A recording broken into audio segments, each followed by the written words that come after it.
Razgrad, a world as beautiful as a garden. The hero was sorry to see it destroyed, but it is difficult to find a suitable hero. He thought, why not give some special skills to a random guy this time and just throw him in. He left a job offer at Hello Work. One had already come to him, but he was wearing ordinary clothes and didn't even have a resume. He decided that since he was not far away, he would meet him in person. He thought that was all. If it didn't help, he would think of something else. And if this world was destroyed, he could always create it anew. Young Yamano Masaru, an unemployed 23-year-old guy, sat nervously. He was suddenly invited for an interview. He thought about how he always wanted to show his parents that he was looking for a job, but he didn't know that he would be invited to an interview in regular clothes and without a resume. Yamano held a piece of paper in his hand, on which was written about a sudden summoning.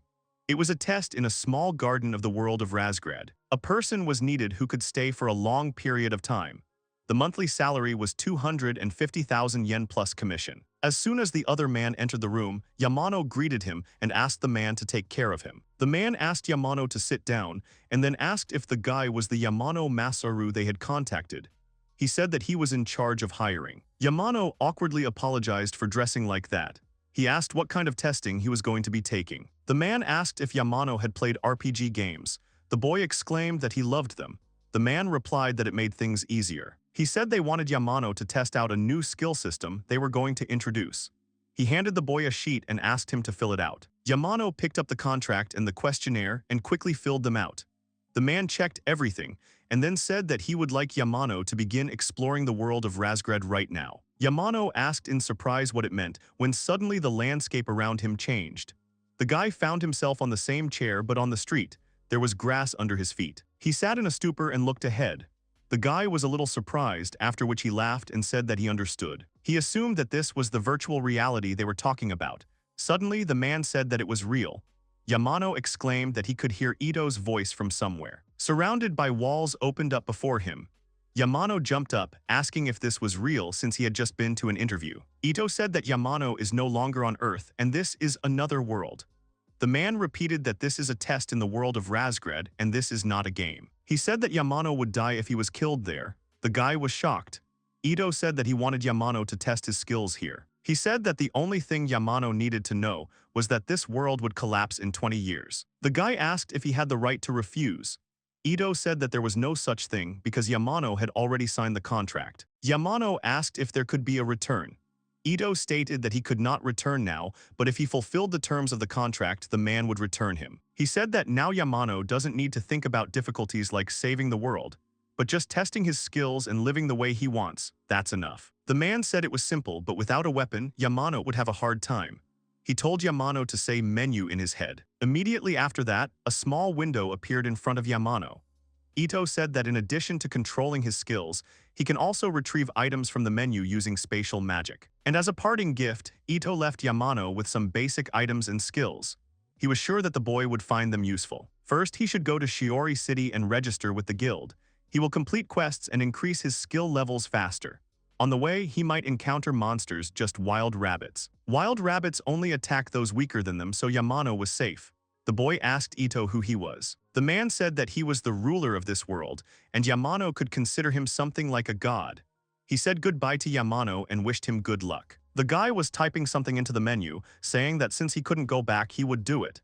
He quickly changed his clothes using the menu. He was a little worried when he said that since it had come to this, he would live these 20 years no matter what. He walked forward, thinking that he had several skill points available to him and he could spend them on anything. He scrolled through the menu, thinking that it was so convenient to get things. He took the second level of swordsmanship and decided that he would learn magic. Yamano couldn't wait to try it out. Suddenly, a wild rabbit jumped out from behind Yamano. The guy turned around to face the monster and swung his sword. The rabbit fell to the ground dead.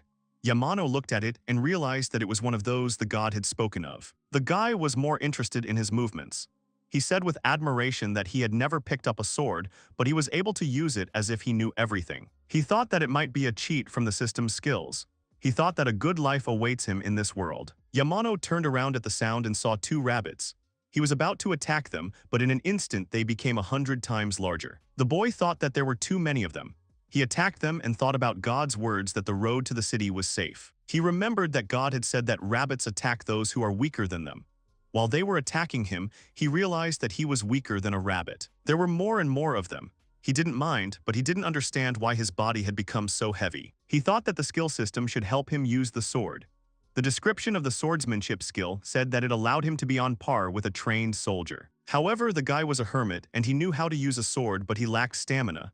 His body couldn't keep up. He tried to use magic, which created a bright flash of light.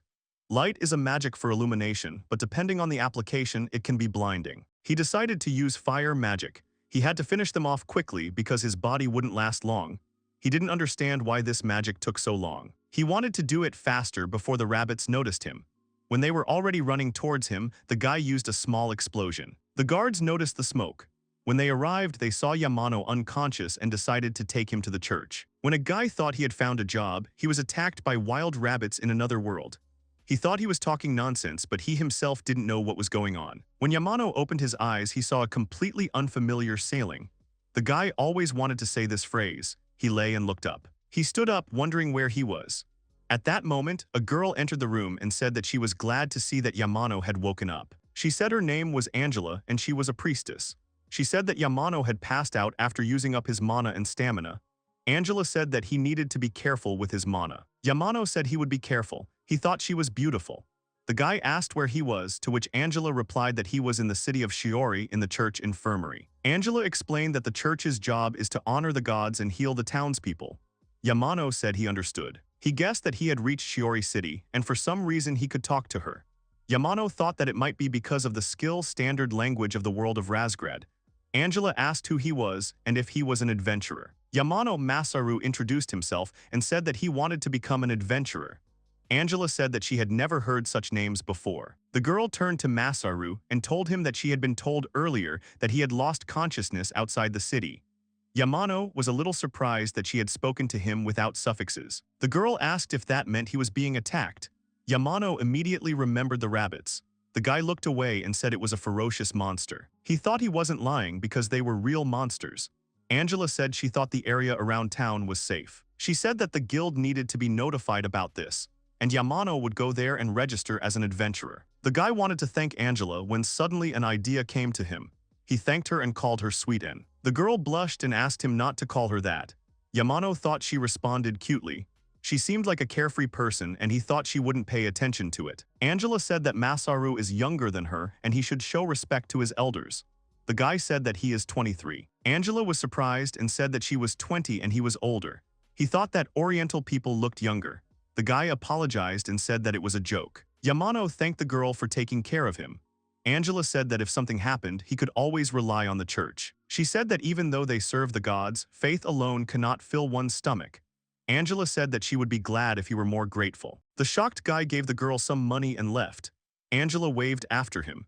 In the end, Yamano had to pay, and now he knows that a blessing can be bought. After that, the guy went to the Adventurers Guild. There were a lot of scary people there. He was afraid of others, so he avoided eye contact with everyone. The boy followed the man who said that in order to become an adventurer, Yamano needed to pass an interview. He entered the room where an old man and a young girl were waiting for him. The man greeted Yamano and asked the boy to sit in front of him. Yamano Masaru introduced himself, after which the vice guildmaster Drevin did the same. He also introduced the girl Tilika, a third-rank servant of truth. Her magic eye can see through any lie, so Drevin wanted Yamano to answer his questions truthfully. Yamano wondered if it was true because the girl looked like a schoolgirl but seemed to be an important person. Tilik blushed and turned away. Drevin said that Tilika was very shy, so Yamano shouldn't look at her too much. The guy thought that he would rather look at a cute girl than at a muscular man. Drevin began with simple questions about whether Yamano had a criminal record, whether he was spying for anyone, whether there were people who wanted him dead, or those for whom he wished such a thing. Yamano thought that he had just arrived in this world and could not have a criminal record. He said that the answer to all questions was no. Tilika looked at him. Yamano wasn't sure if her eye had worked. Drevin noted that the guy had told the truth. He continued and asked why Yamano wanted to be an adventurer. Yamano said that it was to earn a living and to improve himself. However, he knew that it was to test his skills. At this time, Tilika was looking at him intently. The old man said that there were safer ways. Yamano said that becoming an adventurer was the fastest way, so he chose it. Drevin said that this was not for reckless people. He asked what Yamano would do when he earned money. The guy said he had bought a horse. He also had to say he would start a love group. Drevin laughed and said he was a man after all. Yamano asked if polygamy was permitted here. The old man confirmed this and said that he himself had 2 wives. As a knight or adventurer, men risk their lives in battles and then do not live long. And the women stay to live, which makes them the majority, so polygamy is allowed. Even Yamano can have several wives as long as he is a reliable guy. Yamano thought that a love group was necessary in this world, and he wanted to get one if he had a girlfriend. Drevin said they were almost finished. He asked if Yamano vowed to follow the guild rules as much as possible. Yamano confirmed and asked what "if possible" meant. The old man said it was because when he asked to swear to follow the rules no matter what, the magic eye would immediately work. Drevin said that they were finished and Yamano would receive his guild card at the reception. The fee was 100 gold. Yamano thanked him. The old man said that he wanted to ask about something else. The old man said he heard that the guards found Yamano unconscious outside the city and carried him to the church. He asked who did this to him. The boy asked if he was obliged to answer. The old man said yes, because if the threat is so strong that it can harm the swordsman, then they are obliged to eliminate it. The boy caught Tilika's gaze. He whispered in the old man's ear, but he didn't hear. After that, Yamano awkwardly said that he was attacked by a pack of wild rabbits. Tilika said that it was true. Drevin laughed because Yamano was almost killed by wild rabbits. Even the guards heard his laughter. At this time, Yamano covered his face, thinking that he wanted to die of shame. The old man apologized for laughing. He said that tomorrow they had a beginner's course and Yamano would go to it too. He said that it was a must. After some time, Yamano came to the tavern where he was given a room. He immediately fell onto the bed. Suddenly, Yamano received a task from God: write a report. The guy tried to write about everything. He remembered how they looked at him when they found out that he was almost killed by rabbits. He screamed that he couldn't go there after embarrassing himself like that. Yamano decided that tomorrow he would pretend that he had forgotten to come. As long as he had the skills, he would be fine. The next morning, the door to his room was knocked down. Drevin picked up the boy and carried him in his arms. He was lucky that he immediately found out where Yamano was staying because he couldn't let the guy miss the course. Once he completed it, he would become a new himself. Drevin brought Yamano to the training ground and threw him on the floor. He apologized for his lateness. The old man asked the instructor to be stricter with Yamano. Another guy helped Yamano up when suddenly the instructor shouted for everyone to line up. He said that he was in charge of their training. His name was Sergeant Vogt, a former A-rank adventurer. Many were shocked. Yamano asked the boy what was so surprising. The boy exclaimed that A-rank was the best of the best. He didn't understand how Yamano could not know that. Vogt said that before they started, they needed to put on the things in his hands. This equipment would help them get through the training. The priest fastened the objects on the students' necks. Suddenly, the collar snapped loudly. Vogt cried out rudely that they should listen to him now. He said that the objects on their necks were collars of submission. Their use was only permitted on this training ground. They would not be able to remove them until the week of training was over, and they would not be able to escape. The students noticed that they couldn't remove the object. Vogt shouted that they could only speak when spoken to. They also had to add "sir" before and after they said something. He asked if everything was clear. The students exclaimed that they understood. Yamano noticed that his body was moving on its own. He assumed that this was the effect of the collar. Vogt shouted for everyone to shut up, grab sandbags and run 20 laps around the track. As Yamano ran, Vogt screamed at him to run as if his life depended on it. He called the boy a wild rabbit. On the second day, he raised Yamano from his fainting spell and asked who had given him permission to faint. He ordered him to return to duty immediately after being treated. On the third day, they hit the straw dolls with spears while Vogt shouted at them.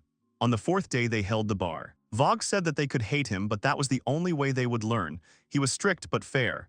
He had no racial discrimination. Men, women, humans, elves, beastmen, dwarves, they are all equally worthless. He shouted that his task was to make first-class adventurers out of these lower life forms. On the seventh day, he again ordered everyone to line up.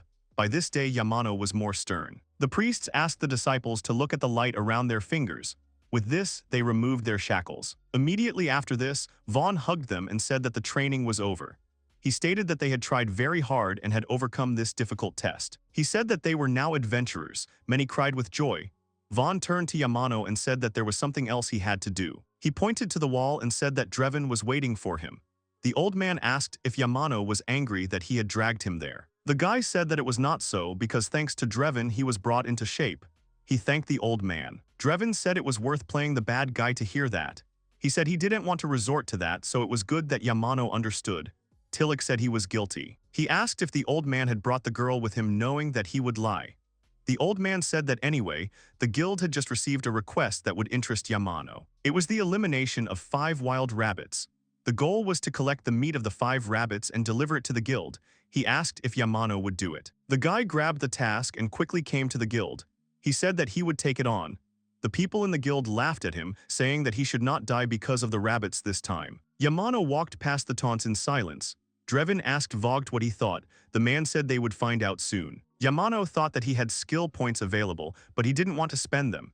He leveled up and gained several skills through beginner training. As the rabbits gathered around him, Yamano thought that he wouldn't rely on such things for revenge. He quickly and deftly cut the rabbits, thinking that he could.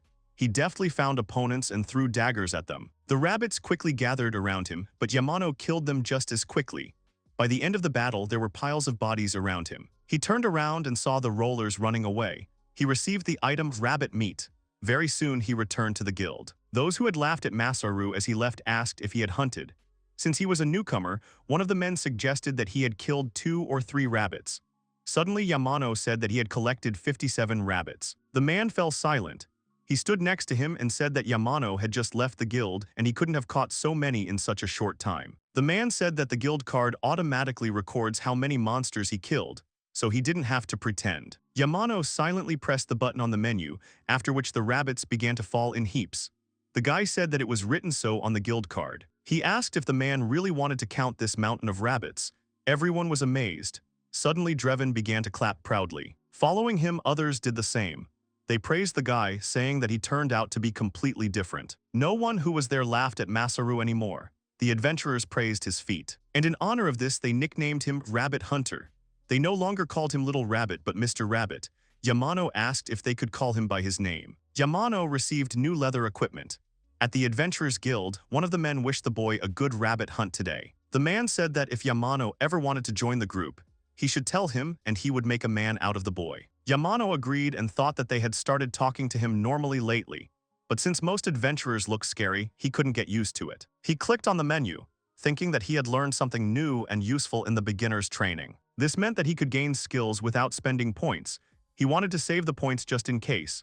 Skill Reset allows you to forget skills and get back the points spent during the month. He walked on, thinking that he wanted to learn more skills from others. He approached a man who was standing nearby and asked if he could learn anything. After some time, Yamano came to church, where he met Angela, who called him a rabbit.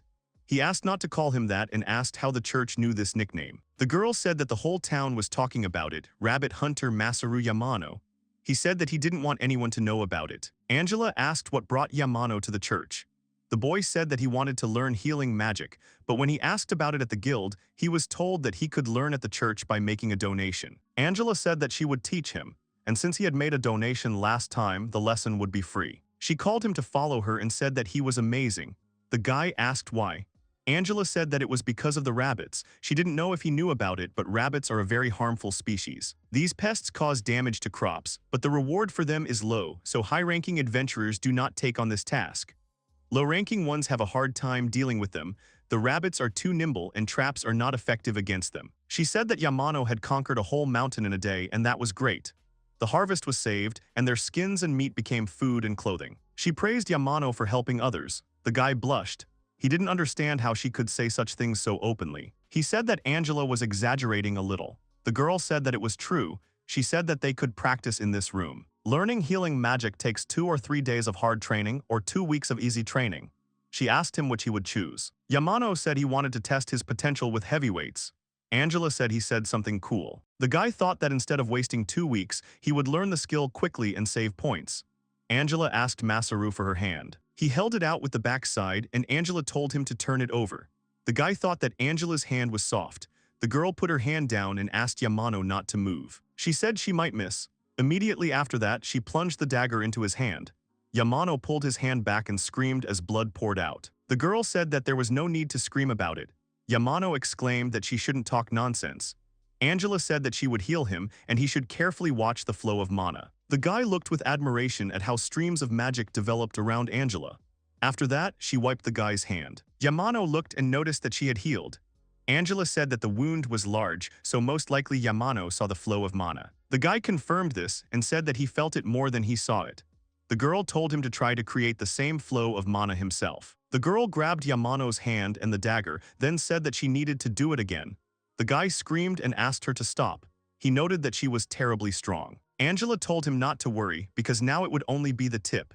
Yamano was frightened by Angela's murderous look. She gently pricked his finger and said that she would check the hospital and that he should continue practicing. The guy tried to gather mana and do the same as Angela, but the mana he gathered dissipated. He realized that it was more difficult than he imagined. It would cost him a lot of mana points. The guy thought that it was very good that he had received a ring from God in the morning. Ito wrote to the boy that since the funny situation with the wild rabbits had been resolved, he would give him a bonus. Yamano wondered if such things should come so easily.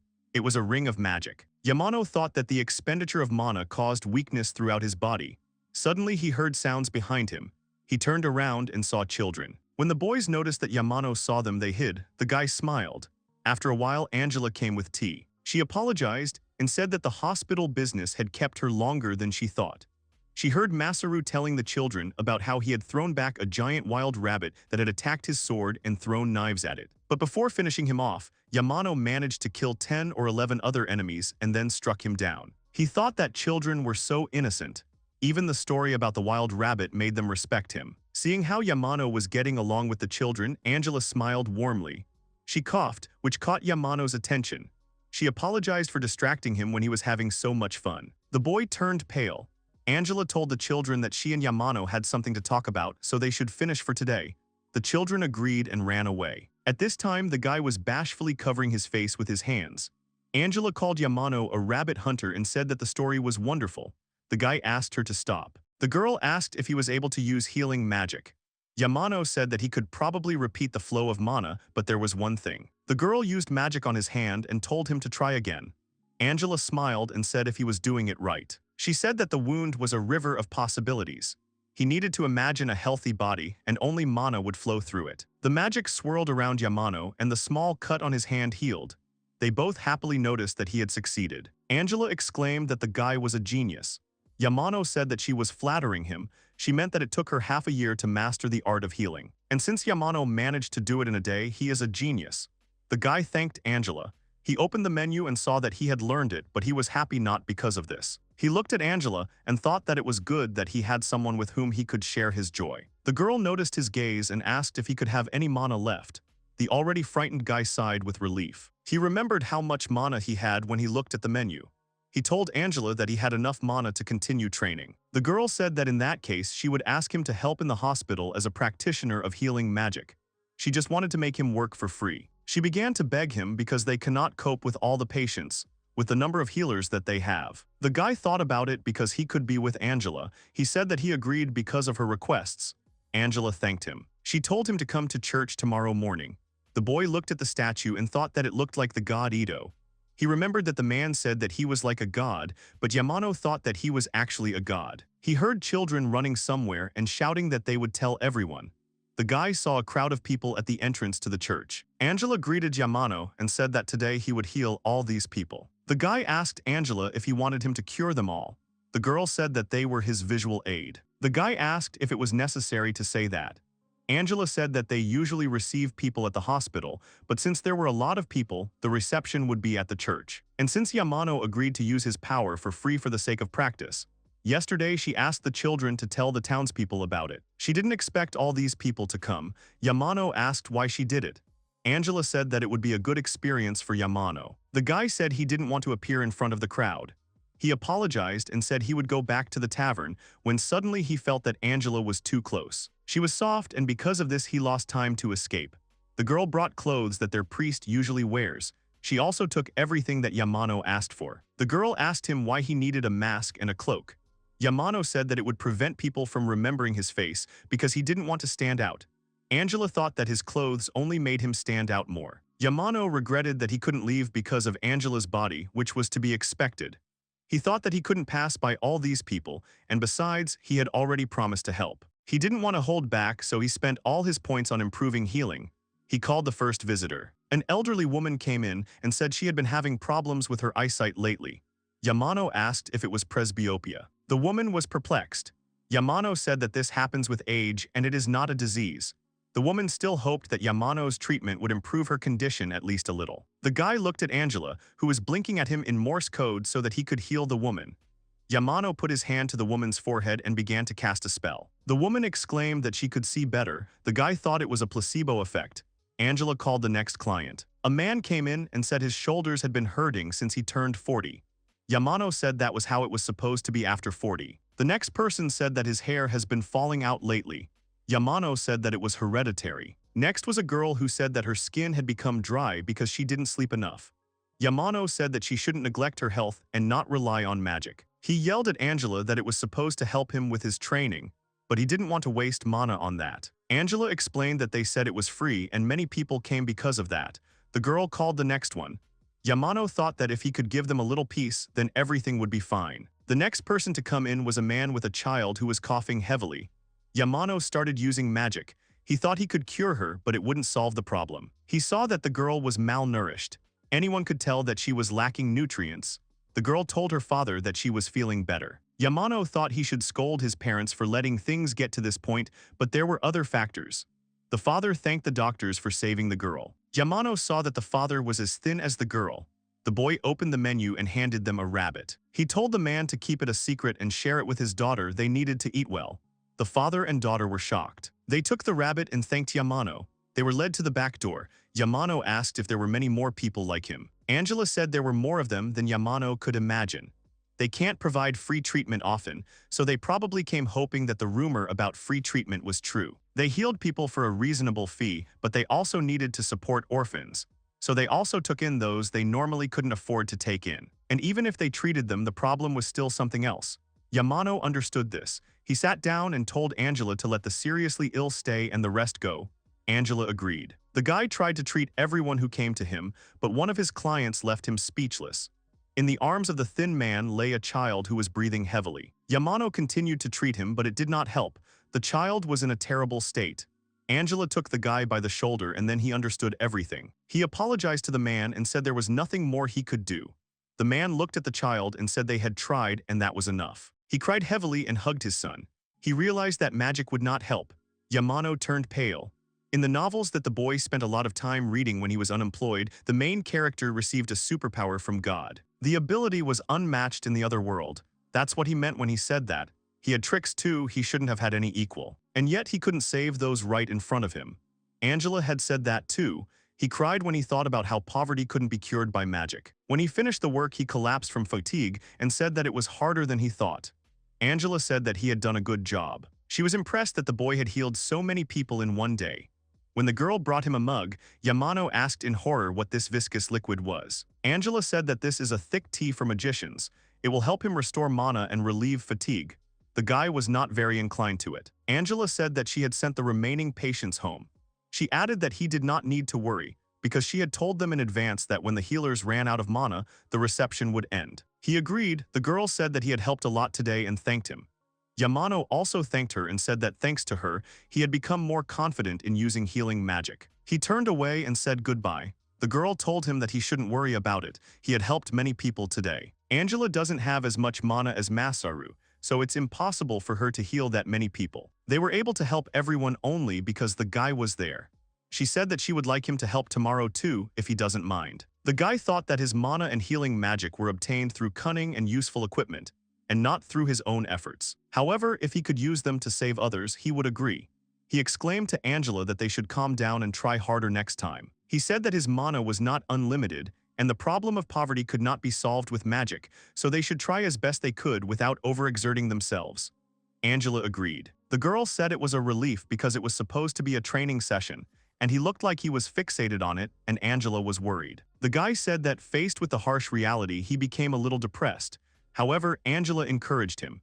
He wanted to say something else but simply said goodbye to the girl. Angela was glad that she could help.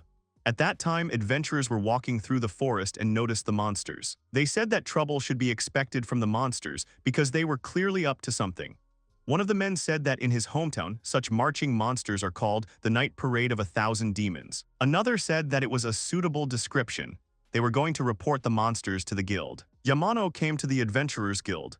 He came in thinking that he had a big catch today. He saved up some money by hunting wild rabbits. He thought it was time to move on to the next stage. At the entrance to the guild, he noticed a large crowd of people. Vogue said that Yamano came just when they remembered him. Drevin said that the guy came on time and called to them. Yamano thought that he had a bad feeling. The guy turned away and said that he remembered that it was time for him to go home. Drevin grabbed him and said that he was lying like he was breathing. He told Yamano not to be cowardly because they had a good offer for him. Later, the guy came to the church. There Yamano was met by joyful orphans. The boy exclaimed that the adventurer Yamano had arrived, after which he asked where Angela was. One of the orphans said that she would take her brother, the rabbit. Yamano thought about how cruel children could be. The orphans asked if the boy had hunted wild rabbits. They were curious how many he had caught. The boy told the children to listen and be amazed, to look and admire, because this time the adventurer Masaru had caught a big catch. He opened the menu and pulled out a huge boar. Yamano asked how the kids could handle it since he could hunt more than just rabbits. The children saw the boar, they burst into tears, which the boy did not expect. At that moment, Angela came into the room and asked what was going on and why the children were crying. The girl noticed Masaru, who was already there. The guy apologized to the priestess. She smiled when she realized why they were crying. Angela told the older ones to take the dirty children with them to take a bath. She told the younger ones to stop crying because nothing bad had happened. She told some to go wash themselves and the others to do the laundry. Yamano admired it and thought that she had already gotten used to it. He thought that Angela was like a kindergarten teacher. Angela noticed his gaze and said that he smelled of something. The guy exclaimed that this could not be because he uses purification magic on himself every day. The girl said in shock that purification magic can only clean off dirt from surfaces. For example, dust or blood from a sword. The boy was surprised too. Angela said that the dirt had to be washed off. She allowed him to use the soap once. She told the children to drag Masaru into the bath. The children quickly grabbed the boy and led him away. Angela waved to the boy and said that he had washed himself well. In the bathroom, the guy was sniffing himself and thought that he had smelled soap for a long time. Angela said that he could only use the soap once. He wondered if it was really that expensive. He thought that Angela seemed to have gone to take a bath too. Yamano thought that if this were an anime or manga, there would be a scene where she was taking a bath. An image of Angela in the bath appeared in his head. The guy thought that it didn't matter because he wouldn't see it. While he was thinking about this, Angela came out of the other room and said that she enjoyed her swim. The guy screamed in surprise. She sat down next to him and asked why he had shouted. Yamano said that nothing had happened. He thought that he could not say that he had thought all sorts of things about her. Masaru knew that Angela was a beauty, but after the bath she seemed even more beautiful to him. The girl noticed him. Yamano apologized and said that he didn't know that the children would be scared. Angela told him not to worry about it. One day they would all see animals and monsters. She said that it was better for them to realize how dangerous the world was as soon as possible. Yamano understood her. The girl said that if he wanted to make amends with her, then some tasty boar meat would come in handy. Yamano said that he would bring it next time. Angela asked if he had come to help at the hospital today. She asked if he could start as soon as he finished his tea. At that time she was pouring tea. Masaru said that he came for that too. The guy said that the main reason he came by today was to let people know that he would be gone for a while. Angela asked if something had happened. Yamano said that he would leave the city for a few days. They set off to explore the northern forest. His spatial magic for storing things is very useful, which seems to be why he was invited to carry the research team's luggage. The guy said that it was hard to be needed. He added that he was needed only as a baggage handler. At this time, Angela tried not to laugh. Yamano said that she didn't need to hold back. She asked if something had happened in the northern forest. She handed the guy hot tea. Masaru thanked her and said that it looked like there was a large crowd of monsters coming through this forest. Angela asked if it was dangerous. Yamano said that Sergeant Vogt, who was in charge of his training, and other high-ranking adventurers would also be joining. He said that all he could do was stay behind them, and he would be paid even if he didn't take part in the battle. Angela asked if there was a chance that at least one monster would attack him. Yamano said that he owned a sword and small explosion magic, so everything would be fine with him. The guy noticed Angela's expression and asked why she was angry. The girl exclaimed that she was not angry. She asked Masaru not to act rashly and to return safe and sound. The guy said he understood. He wondered if he really looked that unreliable. After a while, the guy left the church. Angela told him to take care of himself. After that, the guy went to the Adventurers Guild. He brought a boar there. He was asked if he wanted to sell the whole carcass. Yamano confirmed this and asked to leave him some tasty meat. The man said that he understood, and after a while he gave Yamano a box of meat. The guy thought that he would give the meat to Angela when he returned from the northern forest. If he left it on the menu, it would not spoil. Now Yamano decided to invest his money in useful things. He went to a gun shop where he collected a full set of equipment. The proud rabbit hunter thought he now had a magnificent outfit. He took for himself a suit of troll skin armor and a sword of black steel. The guy went forward, happily saying that with this equipment, exploring the forest would definitely be a success. When Yamano arrived at the site, one of the guys told him that there were 5 barrels of water, 10 boxes of water. He also told Yamano to check if there were enough tents for all the teams. The boy agreed. He thought about the new equipment he had acquired, but he was alone again. He didn't know anyone who was going on the hike. He remembered that it was the same during training. The only person Masaru knew was Sergeant Vogt, and meeting new people from scratch was too difficult for him. Suddenly, one of the guys happily turned to Masaru. It was Crook, whom they had met during training. He said that he hadn't seen Yamano since the beginner's training. He asked if the guy was taking part in the study. Silver also joined the conversation and said that he was also from the training for beginners. He suggested that the boy go together. Suddenly, Yamano hugged them and cried. Yamano said that he was saved. The amazed boys asked if he was really so happy to see them. After a while, Vogt asked everyone to introduce themselves. He said that he was the head of the research group, Sergeant Vogt. One of the men said his name was Lazard Strongsword. He also introduced Liz, Moral, Kruk, and Silver. They were all from the village of Alibur, which is why the team was named that. Vogt told Masaru that the guy was going with Alibur and they should get acquainted. The guy introduced himself while being very nervous. Suddenly he exclaimed loudly that he was a rabbit hunter. He thought that his attempt at humor had worked. Everyone laughed while one of the people looked sternly at the guy. Vogt suggested continuing the acquaintance. Then the Helvon team, archers, introduced themselves. There was a team called Twilight Wings that was responsible for reconnaissance. Masaru thought that the name suggested that they were upstarts. The main force of this operation was the Battle Axe of Dawn. This group included Orba, Levin, Tax, and Nania. Orba also introduced Elizabeth, a wind mage. Suddenly, this girl ran up to Masaru and exclaimed that she refused to accept that he was as excellent a mage as she was. They will walk for 5 days. Even those who are not usually inclined to lag behind must be careful.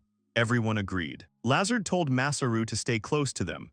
At this time, the guy felt awkward because Elizabeth was staring at him. The girl turned away and left. Yamano thought that he had done something wrong.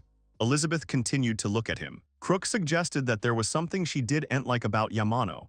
The boy asked what it could be, to which Crook stated that it could be the face. Yamano exclaimed as if she could have such an unreasonable reason. He didn't believe that he was so ugly. Suddenly, Lazard gestured with his hand for them to be silent.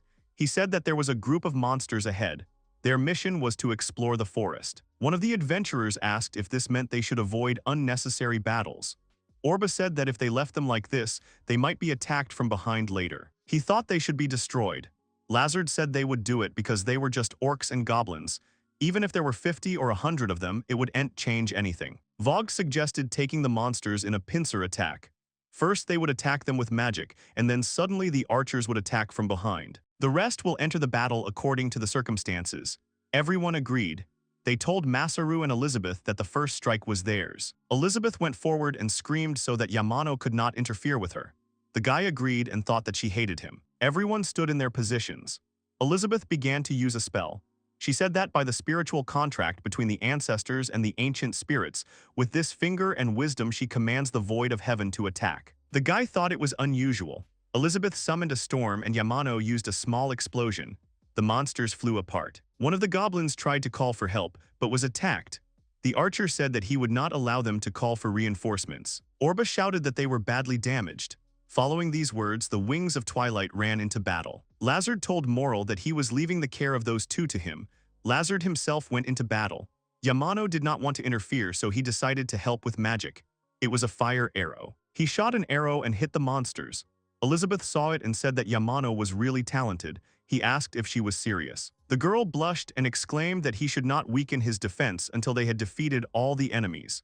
At this time, one of the monsters crept behind Elizabeth. He tried to attack her, but Yamano got there first and defeated the monster. He asked if she was okay. The girl held a dagger in her hand. Masaru apologized and asked if he had said too much. The girl stated that she was going to kill the goblin with her wind-shrouded knife. But she thanked him. She said it only because he saved her. Yamano smiled. Vogt ordered Masaru to collect the corpses. He said that later they would check the guild cards to see who killed whom. Then they would sell them upon returning to town and split the proceeds. Vogt told the Twilight Wings to go find a place to set up camp, and the others should decide among themselves to guard the perimeter. Yamano asked Razgrad why they couldn't set up camp here. He said that the smell of corpses would attract monsters. In the evening the camp was already set up. Yamano was counting things: 1 barrel of water, 2 boxes of food, a set of tools for the care of weapons for Alibur, and there were other things for the battle axe of dawn. Suddenly he caught Elizabeth's angry gaze. He came up and asked what was wrong. The girl asked how he learned spatial magic. He was afraid that she thought he was suspicious. Elizabeth said that despite all the baggage he had carried so far, he had taken the corpses for safekeeping, and it seemed he might take more. Elizabeth also has spatial magic, but it is not as capacious and it quickly overflows. She asked if there was a trick to improve it. The guy apologized and said that he didn't know any tricks because he had never practiced it. Elizabeth knew that it depended a lot on talent, but there was hope. Yamano asked why she didn't like him. The girl exclaimed that he was a proud magician who carried luggage and made jokes about his shameful name. She said that he should be ashamed. Masaru said that it was his nickname. He asked if wizards were really that special. Elizabeth confirmed it and said that magic cannot be developed without talent. There are even people who cannot use magic at all. Talented wizards are in high demand among adventurers. In addition, this kingdom is located near the lair of monsters, the land of demons. Skirmishes between them and demons are quite frequent, so offensive magic and of course restorative magic are very valuable. Elizabeth said that a skilled healer would definitely be sent to the front lines. Yamano understood why Angela told him that they were short of healers. Yamano said that he heard her cast a spell during the battle. He asked what it was. Elizabeth said that it was the main way to use magic, although few people use it. He asked what was going on at that time. The girl asked if it looked impressive. The guy said it did. She said she was proud of her strength. It was great to have things that only she could do, but with that came responsibility. She said that Masaru should be proud of it too. He thought that his strength was just a trick. He wondered what only he could do. The guy thanked Elizabeth and said that from now on he would try to gain more self-confidence. Vogt said that they had to get up early in the morning, so everyone should return to their tents right after eating. The next day, everyone had already gathered. Crook told Yamano that before the Wings of Twilight returned from reconnaissance, he wanted to ask the guy about something. He asked if Masaru liked someone. Yamano asked what was wrong because Crook asked about it tensely. The guy said he just wanted to hear his friend's opinion. In the village of Alibur, there is an old man who left the adventurers long ago and returned to the village with a young wife. They had a child and were happy, but later he found out that his wife was a slave. Silver and Masaru were surprised. Crook was also surprised then, but then he thought that this was a good way. He wanted to buy a slave, because adventurers do not always manage to meet a girl. On the other hand, it was strange because it was buying a life.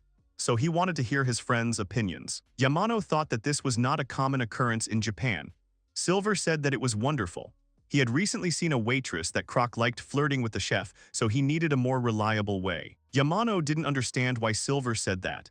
He said that no matter how Crook did it, as long as they were happy together, Yamano would support them. Crook thanked his friends. Silver said that Liz, who he liked, was in love with Razgrad.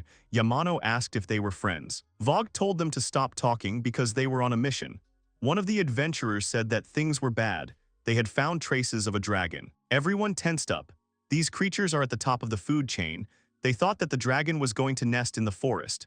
Frightened by the dragon, the other monsters run away from the territory in search of a new home. Yamano was scared.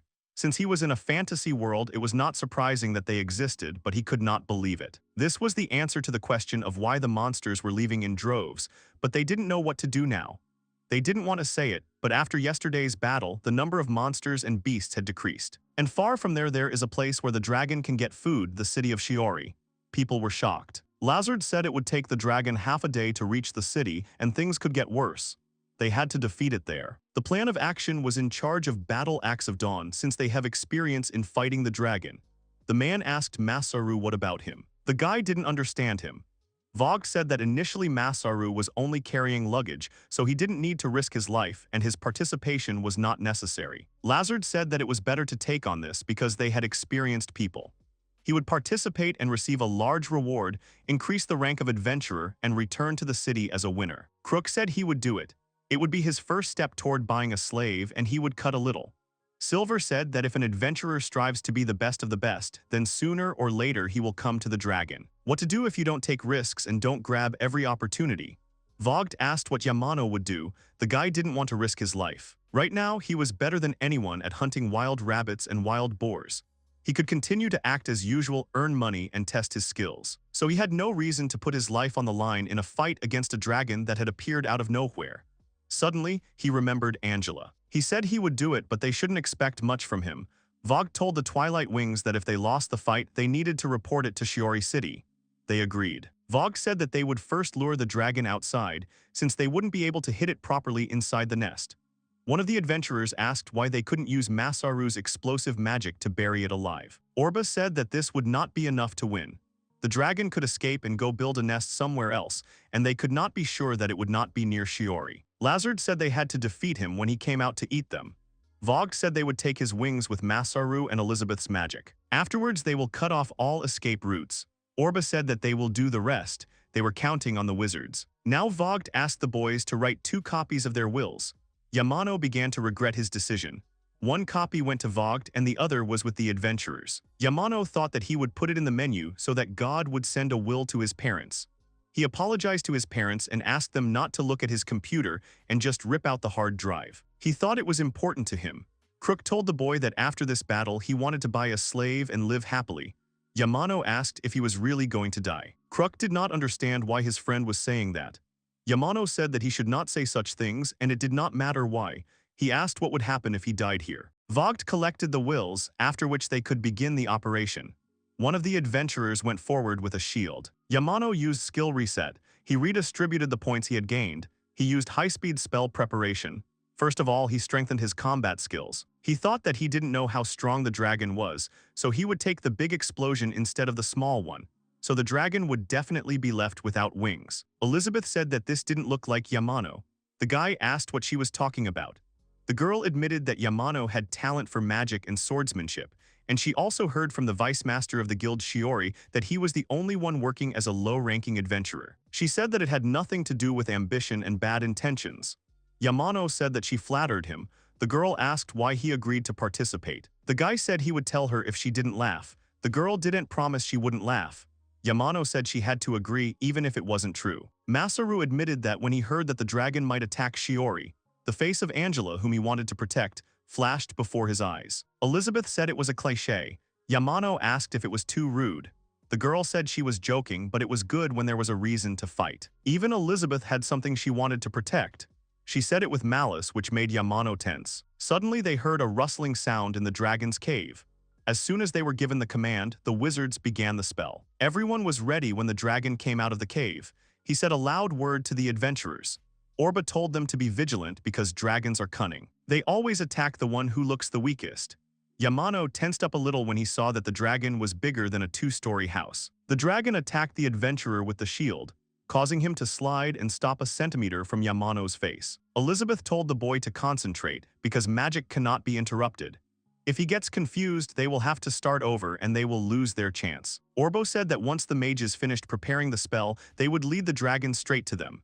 Yamano said that they could rely on him. Elizabeth said that mages should not give in to an enemy stronger than them. And knights too, that is what it means to have courage. The dragon was getting closer. Yamano told her not to say that because he had lived his whole life without her. Elizabeth said that everyone had a first time for everything, and today was Yamano's turn to be brave for the first time. The girl shouted a spell that hit the dragon with force. Everyone was amazed that there was not a scratch on the monster. Elizabeth said that it was Masaru's turn. The boy exclaimed that the preparations were not finished. He did not understand why with the speed preparation of the 5th level it took him so long to gather magic power. She said that he could. He ordered everyone to move away from the dragon. Yamano finally finished his preparations and struck the dragon. The huge flash was followed by an explosion no smaller in size. When the smoke from the explosion cleared, Yamano noticed that he had missed. Elizabeth told the sergeant to tie them up with rope. He asked her what her plan was, since this attack had shown the dragon that they were not weak adventurers. The girl said they had to stop him before he escaped. She hadn't used it in a long time, but it should work. She said they would catch up with him using flight magic. She noticed that Yamano was shaking and told him to relax and be ready, because everything would work out. She smiled and said that he had a wind mage on his back. Yamano said that he was clearly in trouble now. Elizabeth made sure that Masaru was ready and then gave the command to take off. Elizabeth said that she would be busy with flight magic, so she left the attack to Yamano. She asked him not to use powerful attacks because he could de-wing the dragon with a small explosion. She told him to aim better and they gave chase. The dragon noticed this and tried to knock them down with an attack. The girl began to lose her balance, which Yamano noticed. She said that Omega Thunderstorm was her strongest magic and it had the highest mana consumption. She barely has enough mana to get back. If they get close to the dragon, it will use physical attacks. She told Yamano to be ready for the signal. She rushed forward to the monster's face. Elizabeth said that this was their chance because he was out of breath. Masaru was already ready to finish the magic and could maintain it for another 10 seconds. They were going to do it. Elizabeth rose above the dragon. Yamano asked why she stopped and noticed that they were falling. As the dragon puffed, Elizabeth said that they would fly to the right and he needed to hit the monster. When they flew up, Yamano used a small explosion. They managed to get rid of the dragon's wings. However, at the moment of falling, the dragon managed to use his breath. Elizabeth was shocked that he still had strength. She could no longer dodge. She raised her wand and used magic reflection, air hammer. With a roar, the dragon continued to fall. Yamano asked if the girl said she didn't have enough magic to return. She said she threw him away and then passed out. Together, they began to fall after the dragon.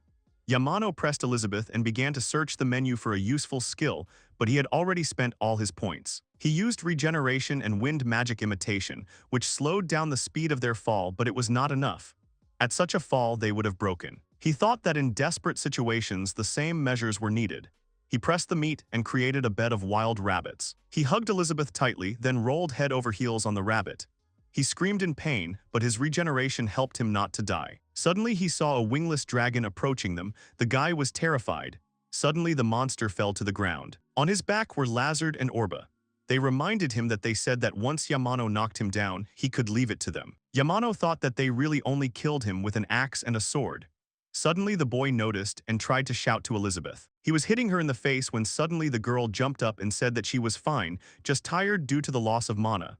Yamano sighed. He was glad. The girl opened a bottle of drink and put it in the guy's mouth.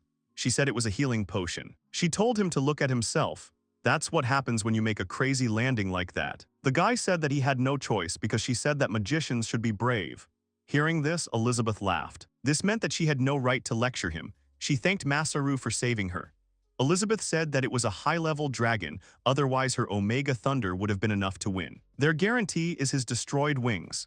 She said that if it were not for Yamano, the dragon would have escaped or killed them. Because of Yamano's nickname, Elizabeth thought he was weak, but he wasn't that bad. She said he had courage, though only the size of a wild rabbit. Vogt praised Masaru and told him to send the dragon to the vault, and that would be it. They were heading home, mission complete. Along the way, Elizabeth taught the boy and told him that if he used so much mana, he would break the blade. When he succeeded, Elizabeth told him to throw one dagger, not using his muscles, but simply release it like a spell. The guy threw one and cut the tree. Elizabeth said that this was the blade enchanted by the wind. Elizabeth said that the guy can also use this technique with fire or water, or for defense in close combat. However, an iron blade breaks instantly. If he can't get orichalcum, mithril, or scarlet ore, it's better to use cheap metal to make disposable blades. The guy said it was all as expected from an expert. Elizabeth proudly said she had spent 4 years of her adventure career on this, so he would know. Yamano was surprised and asked how old she was. Elizabeth said that she was 17 and that she became an adventurer at 13. Masaru was amazed. Elizabeth said that she was skilled, but he should not forget that she was a great wind mage. They said this at the same time, and the girl was glad that he remembered it. Yamano asked if she really liked wind magic that much. She confirmed it and said that one of the heroes who defeated the Demon King was a wind magician. Masaru asked if Elizabeth could tell him about defeating the Demon King. The girl asked why and asked if he wanted to become a fan of wind mages like her. She didn't blame Yamano because they were cool. The guy thought he did everything right.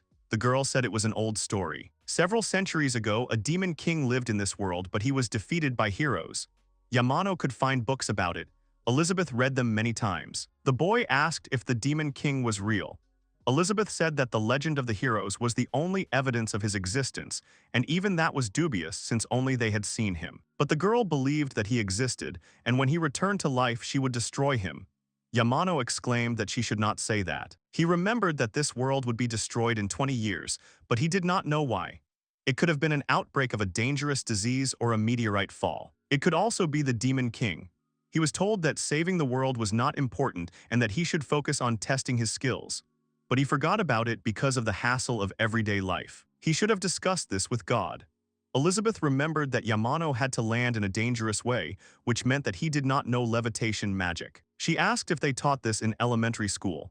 The guy said that everything he knew, he learned himself and did not know what they teach magicians. Elizabeth asked him if he wanted her to teach him.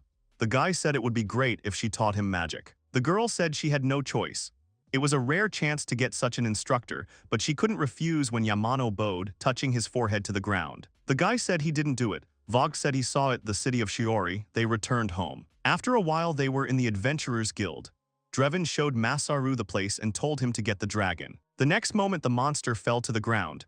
One of the men told Drevin to leave the assessment to the trade guild. Drevin agreed. The man said that they would, of course, have to wait until they finished assessing the materials and could pay them the full price. After that, Drevin handed Masaru a sheet with his share for the victory. The guy looked and was shocked. He did not understand why there was so much. The man said the eyes and mouth were a plus and the due was A and C. He said it was a very reasonable price. Still, killing a dragon is a dangerous business.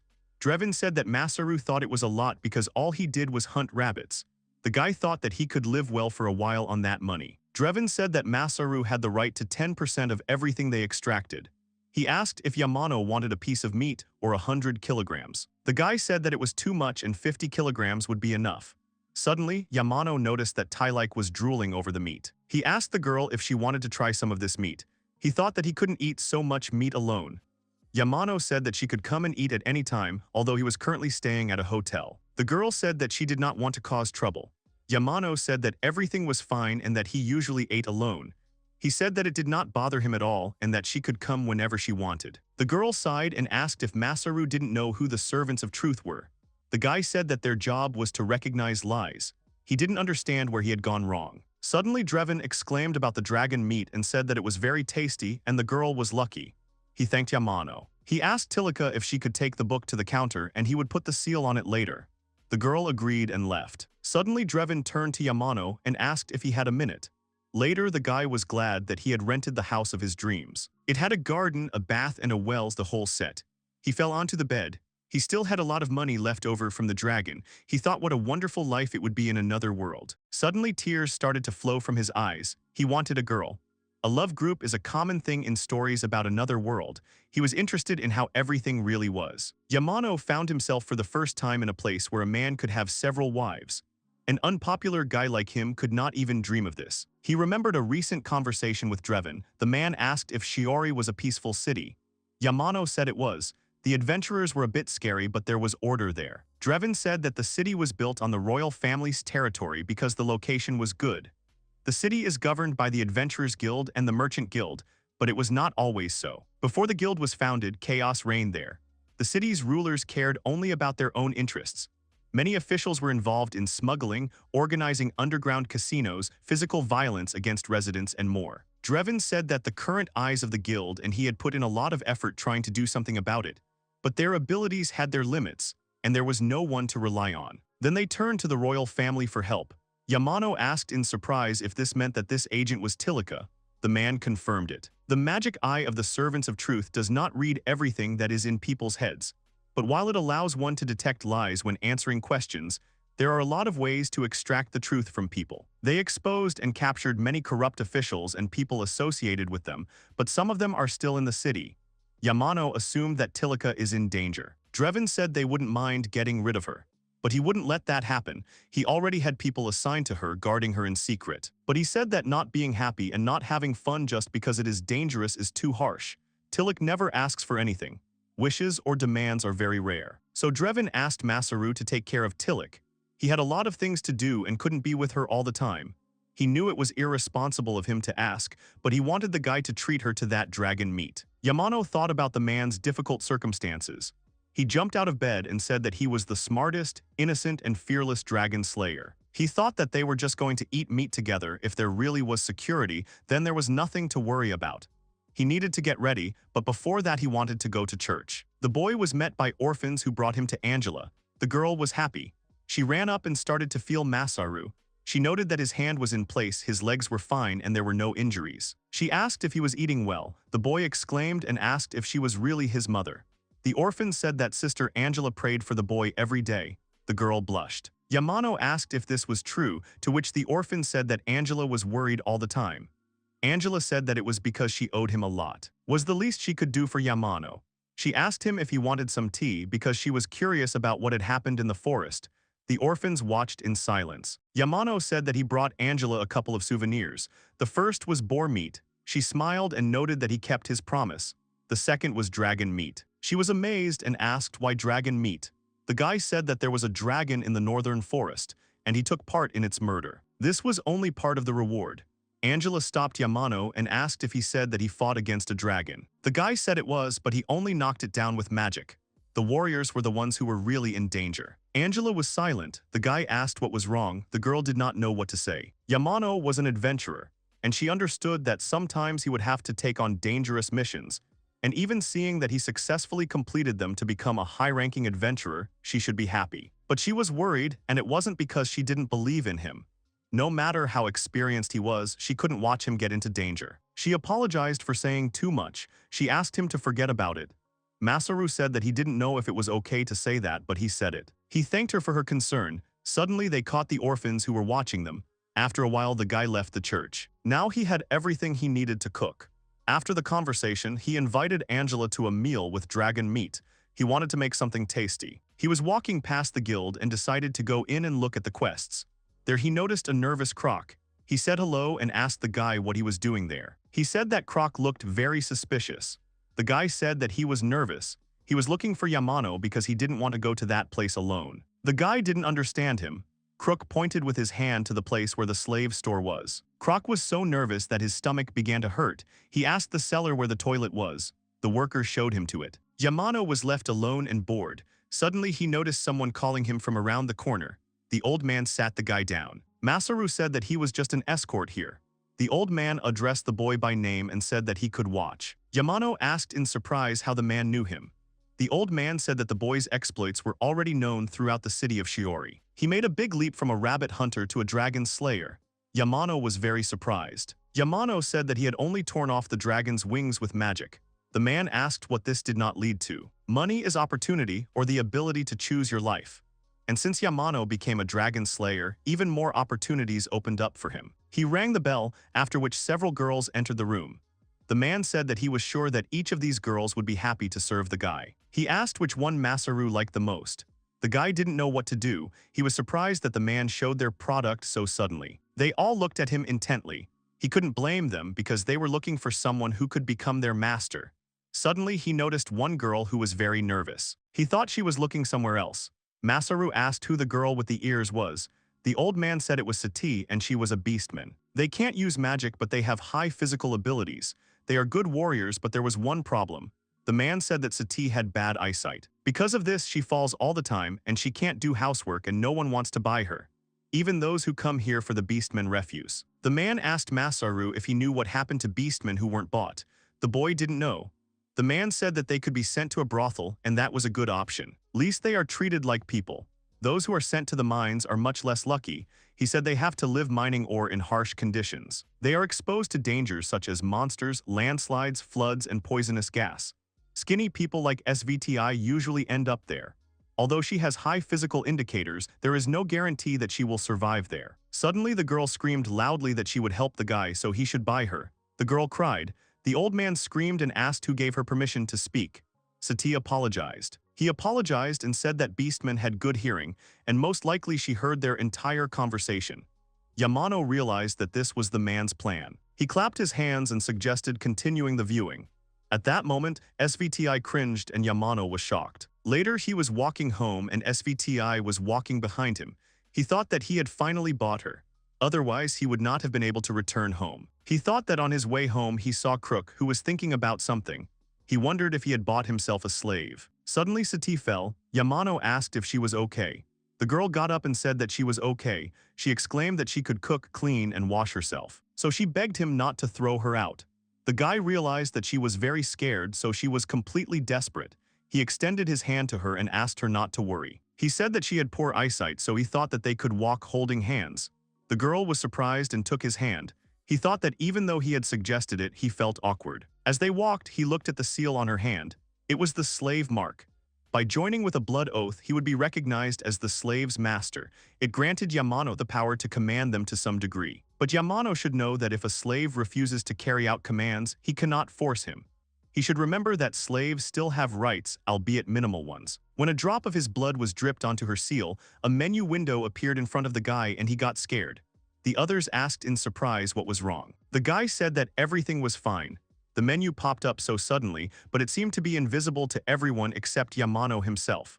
Looking closely, he noticed some oddities in the menu. The boys came home together. Their settee asked where she should start. The boy asked if the girl could sit on the chair he had pulled up. He said that he wanted to try to heal her eyes. He began to cast a spell on the girl. Sati opened her eyes and admired that Masaru was a healer. The boy asked if she could see. She apologized and said that the magic hadn't worked. Since she was young, she had only seen things in front of her. She told him not to worry because she was confident in her strength and she would not get tired easily. The guy liked that she was diligent. The boy had one more method he wanted to try. The menu that appeared with the slave contract was not Yamano. This is Sati's menu. He didn't know why it appeared, but there was a skill that caught his attention. Vision deterioration. His skill body enhancement was doing him good. And this skill, on the contrary, gave a negative effect. He thought that there were no points in this world, and he did not see the reset of skills in her menu. He thought about how to nullify its effect. He looked at many skills that didn't suit him. Yamano thought that a skill related to vision would be enough. Suddenly he noticed something. Suddenly Yamano told her to close her eyes. The guy saw that Sati had skill points. If this menu worked like his, then everything should work out. He acquired the skill Hawk Eyes. The guy asked Sati to open her eyes. The girl opened her eyes and could not contain her emotions. She remembered her parents telling her she was a worthless slob who was told she was worth less than a roadside rock. She was shunned by everyone in her home village, in the slave shop, everywhere. She exclaimed that she thought it would never change, that she would remain worthless until the last day of her life. Yamano asked if she could see it now. The girl confirmed it. Yamano smiled and said that the house was too big for one. He wanted her to work. It would be nice to remove the dust, mow the grass in the yard, and also heat the bathtub. It's still 40, and it needs to be cleaned so that mold doesn't grow. He told her to stay alive. The girl cried heavily. She thought that right now she did not know whether she would ever be able to repay Yamano for his kindness. She exclaimed that she would help the guy. Yamano told her not to cry because she finally sees. Although she will be busy, there are also many fun things waiting for her. He asked if there was anything she wanted to eat. The girl did not know. Expectations came suddenly strong, and she was frightened by the world that opened up to her. She couldn't even imagine what was in this world. That's why she said that she would look for them together with Masaru. Masaru was slightly distracted by the notification he received. He opened his panel and hovered his finger over it to read the contents. It was feedback on the request he had left in the report. It also said that the explanations for the conditions of the test game in the world of Razgrad would be as follows. You must live for 20 years and meet certain conditions. That was all. The letter was signed with best wishes from Ito. The same thing he had said last time. When the boy wanted to know the reason for his impending death and a detailed explanation of what he should do, the god ignored him. Masaru wondered if there was a way to do it without saving the world, which was supposed to be destroyed in 20 years. For example, by forcing neighboring countries to destroy the demon's lair, although they would hardly allow it. However, he could think about that later. Today was a dragon meat dinner party and Masaru was going to cook a dish he had really liked when he lived in Japan. Suddenly someone knocked on the door. The guy turned around thinking it was Sati. He started to say that the girl might not have knocked, and then remembered that he had asked her to chop some wood. When Masaru opened the door, two of his teachers immediately appeared in front of him and began to indignantly ask the guy in one voice, "Who is this woman?" Elizabeth was the first to introduce herself, saying that she was Masaru's mentor in magic. The girl crossed her arms and said that the boy himself had called her here. She also revealed that when she met Masaru at the guild, he invited her to dinner, offering her dragon meat that he would cook for her that day. And finally, Elizabeth added that today she would also be practicing magic with Masaru, and that was the reason she wanted to ask her sister to leave the house. The second girl also introduced herself, saying that her name was Angela. She was Masaru's healing magic teacher. She also said that it would be better if Elizabeth went home. After the girls had a fight, they turned away from each other in different directions. Masaru got a little nervous, asking the girl why the two of them were fighting after barely meeting each other. Suddenly, another girl appeared between them, walking past them, completely ignoring the noise. Tilika asked if the meat was ready. Masaru greeted the girl, saying that they had to wait a little longer. The man started to leave the house, waving to Masaru. He asked the boy to take care of Tillich and then disappeared through the door. Masaru turned to the slot and invited the girls to sit down. Elizabeth turned to Masaru and told the boy that she really hoped that Angela was not the girl the boy had told her about earlier. Angela blushed deeply, as did Masaru. The conversation was about the girl Masaru was going to protect. Angela called the boy by name, and Masaru immediately replied that he had spoken in a broad sense, without any special meaning. Seeing Angela's dejected look, Masaru began waving his hands, telling her not to misunderstand him because this also concerns her, and for the most part. Angela began to calm down gradually, and Elizabeth, who no longer wanted to quarrel, simply thanked for the invitation. The girl began to gradually approach the table. Finally, when everyone was seated, Masaru brought out a plate and thanked everyone for waiting. He said it was meat that had been dipped in beaten egg and breaded. It was then fried in oil. Masaru also added that it was a special dish from his homeland called katsu. And since they were made from dragon meat, it turned out to be dragon katsu. Everything looked absolutely delicious on the plate. Elizabeth suddenly said that it was the first time she had heard of someone cooking by frying something in oil. Masaru explained that it was because the firewood did not produce the right temperature. Masaru added that he had to use fire magic to raise the temperature of the oil to such an extent that it actually began to boil in the pan. The guy said that whatever it was time to eat. He also added that the katsu needed to be topped with sauce. Angela laughed, saying that she thanked the owner of this house for his efforts. As soon as the girls started to pick up the cutlery, they immediately began to cut the katsu into small pieces. The meat was incredibly crunchy, and the sight of it simply made your eyes sparkle. Piece by piece, the meat began to fly off the table quickly. The girls were very pleased and continued to crunch on the dragon katsu, praising the dish. They especially appreciated the breading, which was very pleasant to the taste. Also, the fat that was in the katsu simply melted in the mouth, and they said that they had never eaten such a delicious thing. Masaru smiled widely, saying that he was very glad that the girls liked him. Suddenly, Elizabeth called out to the guy, saying that she had long wanted to ask him something. Eli looked at Sati and said that the girl had a mark on her hand. The mark looked like a prisoner's mark, so Elizabeth thought that he had bought it.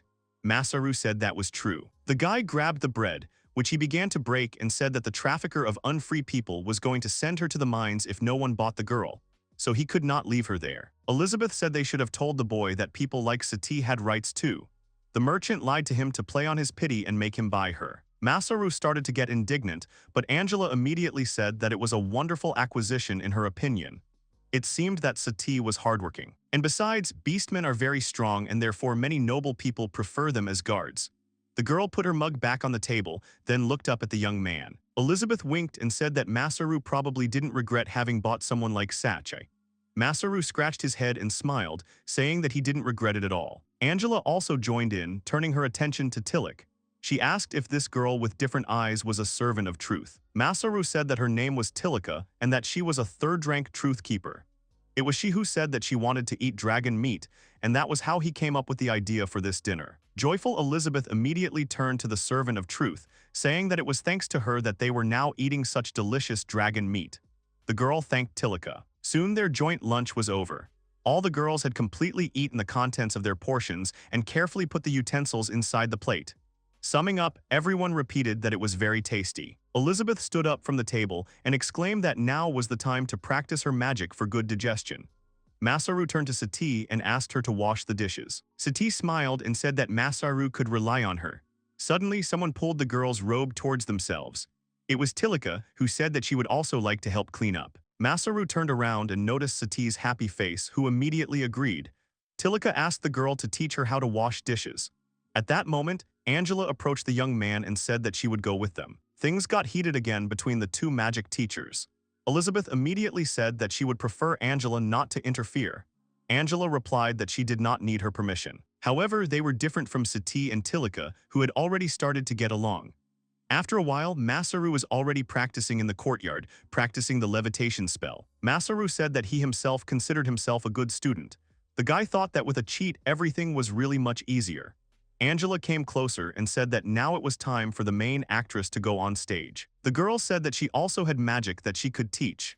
Water began to appear under her feet, which began to raise the girl and surround her with a water shell. The water that splashed around and was under Angela's control completely repeated all her hand movements.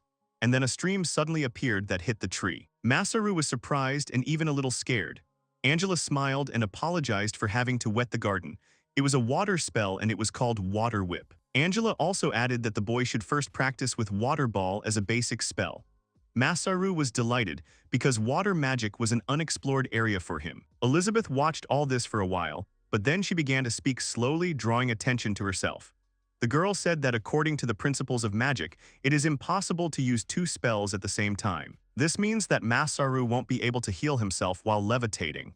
However, if the boy mixes them together, he will be able to use a completely new magic, and Elizabeth is ready to teach it. Angela chuckled and then said that water magic could be used to create drinking water, which could be very useful during long journeys. Looking back at her rival, Elizabeth immediately said that Masaru has spatial magic to store things, so he can just take the entire lake with him if he wants. Masaru was confused by the pressure from his teachers, who clearly wanted to draw his attention to themselves. They spoke in one voice again, asking what kind of magic he wanted to learn. Meanwhile, inside the house, Tilika and Sati were studying. It was much quieter and more peaceful than in the courtyard of the house. Tilika pointed to words in the book and said what they meant. This was not the first grammar lesson with Masaru's maid. She was doing great and was grateful to Tilika. Suddenly the door opened and Sati greeted her master again. Masaru silently walked into the room and fell onto the bed, burying his face in the pillow.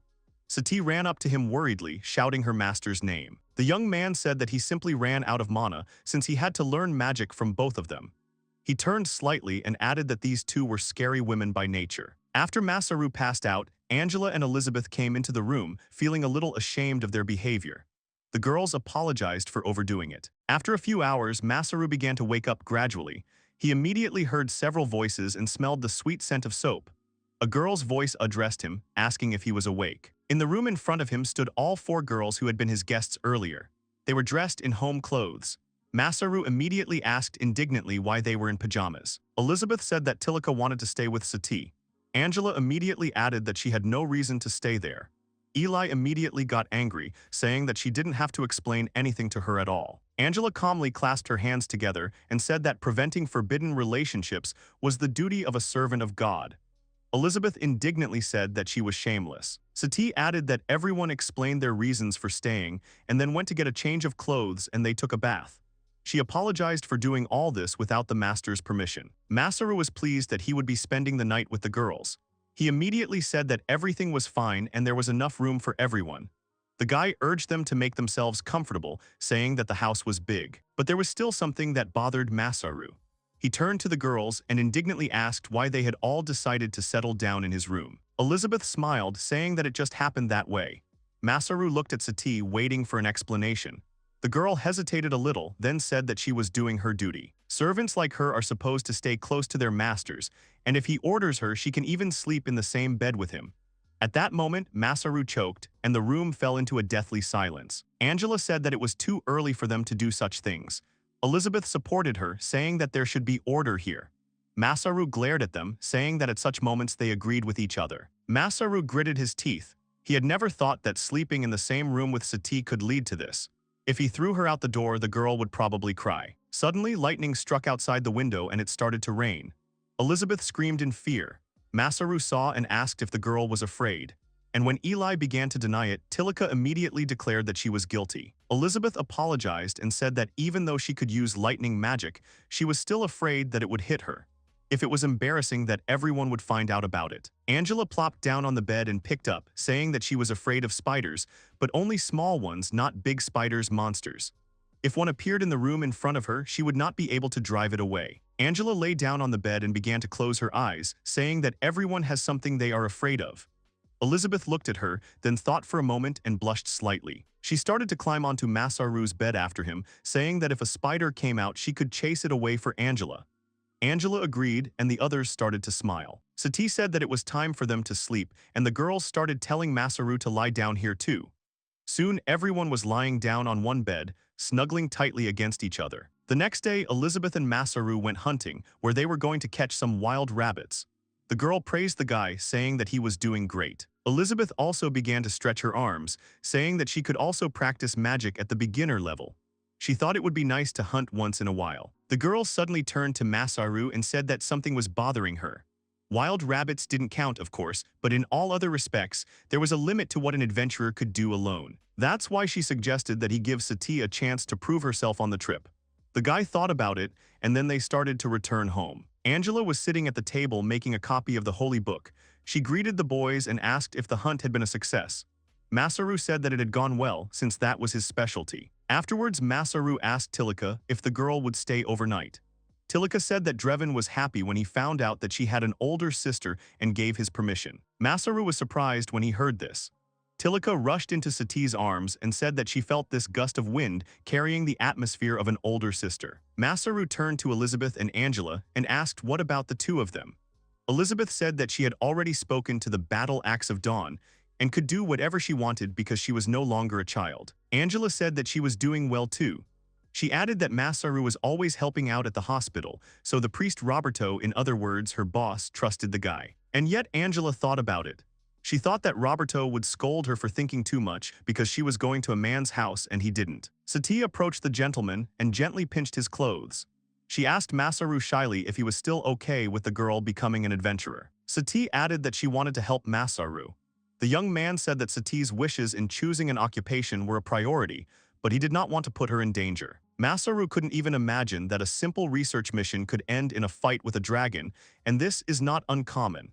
Afterwards, he declared that he could earn money on his own. The two magic teachers smiled approvingly, saying that this was some kind of overprotectiveness. Masaru replied that he was mistrustfully extending a stone bridge and then going around. By this, the guy meant that he was very careful. Afterwards, Masaru suddenly asked where Sati could read books to learn new words. The guy added that they were very expensive, and the ones he had were difficult to read. Angela said that they had picture books in the church, and he could take them if he asked permission. Masaru said that he would go there then, and then invited Sati to go with him. Tilika said that it was time for her to go back to work. Masaru thought about it and decided that they would see her off first. Elizabeth was going to go about her business and go home. Masaru, Angela, and Sati approached the entrance of the church. Almost immediately they saw several knights at the threshold. The young man thought that it was quite lively here today. Priest Roberto saw the boy and raised his hand, calling him by name. The man said that he was just in time. Masaru came closer and asked what was the matter. The priest smiled and said that the Knights Templar had arrived today, a special order in the service of the church. It was for this reason that he wanted to take the chance to meet some of them. The second man also introduced himself, saying that his name was Tijin. He was the captain of the Vajra Corps of the Temple Knights. Tijin had also heard that the boy had taken care of many suffering people. The boy's actions were comparable to those of wandering priests who ask neither for fame nor money. Masaru smiled and said that he was not that outstanding, and besides, it was good practice for him. Tijin smiled and said that it was just great, because good deeds attract gods. Masaru laughed, thinking that one of them was definitely watching him and remembered Ito. Roberto continued, explaining that Tijin was here to prepare for the knight's expedition to the pioneer village on the border of the demon lands, the first time Masaru had heard of such a thing. Roberto explained that this village serves as a base for attacking the demon lands, so a strong fortress will be built there. The knights of the church and many adventurers are coming to protect its construction. Tijin turned to the boys and said that they had stopped here to buy provisions for the journey. However, there were many food lovers in their order, so they were thinking of placing an order with the guild to buy food. Masaru thought for a moment, then said that they could have it. He took out the rabbits from his inventory, apologizing for the fact that they were raw. The guy was willing to share it for free. Angela asked the reason why the boy couldn't sell them his catch. Masaru explained that when he first came to Shiori, his life was saved in the church, and he would be in time for another hunt. Tijin began to shake from this act. He almost began to cry, after which he said that he was deeply touched by this. He said that the title of Rabbit Hunter truly suited him. Tijin pointed his hand at the line of knights and shouted, addressing them. They all immediately stood at attention. The captain called on them to thank the young man as was proper. The boy was stunned by such enthusiasm, but Roberto, who was standing behind him, apparently did not like it very much. Soon Angela pointed to books that might be suitable for Sati. Basically, these were various fairy tales that the boy found interesting. While Sati was sitting next to him, a boy crept up to her and grabbed her by the tail. Sati quickly turned around and saw several children. A little girl turned to Angela and asked if her sister could play with them today. The girl said that she was busy. Masaru looked at Sati and asked if the girl could play with the children until they finished. Sati smiled and said that they could rely on her. The children were pleased that their older sister would take care of them. They immediately noticed her cute ears and tail.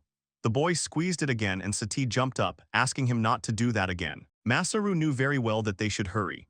A couple of hours had passed, and Sati was already completely tired. The girl realized that she had underestimated the child's endurance and hyperactivity. Sati smiled and thought that now she was cooking, washing, setting the table, and now taking care of the children. She would never have thought that when she left the prisoner's shop. Suddenly, Sati noticed a boy sitting apart from everyone else. She approached him and asked what had happened. She offered him to join in, but the boy immediately said that he would not play. The boy looked at the church sister and said that he would really like to chop wood. He was told that it was too early for the boy to do that because he was not strong enough. Sati sat down next to him, hugging her legs. She asked if the boy really wanted to help his sisters. The child nodded several times, and Sati said that she was the same. Sati said that she wanted to help someone important to her, but he left her. Now she knows that she can help him in other ways, but at the same time she understands the boy's feelings and desires perfectly. Sati happily told the boy not to worry, because when he grows up he will definitely be allowed to chop wood and help. He asked her a counter question, whether to decide on her wish this way. Sati pressed her ears back and laughed, saying that she didn't know for sure. Masaru and Angela were standing behind the wall at that moment and heard everything. Angela said that sometimes the desire to protect is not useful. Masaru was lost in his thoughts, asking himself, couldn't Sati just let him protect her? Later in the evening, the boy and the others were already home, and Masaru decided to take a bath. While Masaru was relaxing peacefully, his nirvana was interrupted by Sati, who came into the bathroom. The guy immediately screamed, surprised by such a visit. Sati said that she just wanted to rub his back. Masaru turned away at first, saying that everything was fine, but despite all that, Sati was a girl and shouldn't come in like that. Sati became embarrassed, and then asked if she was useful to the master at all. The girl said that when she was still in the store, a certain Selma was very kind to her. It was she who said that people like them should do something nice for their owners. Sati noticed that Masano had never asked her for anything serious, neither as a woman nor as an adventurer. Now Masaru understood why the girl wanted to sleep with him from time to time. Masaru said that in his homeland there were no people like Sati, so he does not know about such customs. It is for this reason that he wants the girl to value her freedom. Now Sati realized that she had been behaving inappropriately all this time. Masaru said that it wasn't her fault, it was just cultural differences. He also wanted to say something about her desire to become an adventurer. Masaru turned to Sati and said that he wasn't trying to hurt her when he told the girl no. He just didn't want to put her in danger when she had a lot of fun things to do. Afterwards, Masaru folded his arms across his chest and firmly said that the girl's feelings were much more important to him. So from now on he would allow her to become an adventurer. Masaru also scratched his head and added that it was becoming more difficult for him to complete tasks alone, so Sati could help him. The girl rushed to hug Masaru. Sati clung to the boy, telling him how grateful she was. The girl also added that she might not be of much use at first, but she would grow stronger and protect her master. A memory appeared in Sati's head where she also hugged Selma, and then the girl told her, "People are not equal from birth, but if someone buys you, then you will be happy." Selma insisted that this was a right that no one could take away from them. Sati mentally called out to her mentor and thought that she was very happy right now. The next day, Masaru went to the marketplace and returned with the female version of his outfit that Sachai had bought. When the girl tried on the outfit, everyone was pleasantly surprised. Elizabeth said that the outfit really suited the girl. Angela was glad that Masaru finally gave his permission, and Tilika simply noted that her older sister looked cool. Sati smiled and clenched her fists, saying that from now on she would try her best as an adventurer in Masaru's team and the world around her would become bigger. Once everything was ready, they went to the training ground. Masaru told the girl to try hard and introduced her to instructor Samson. Sati was glad to see such an impressive teacher. The man said that Masaru could rely on him.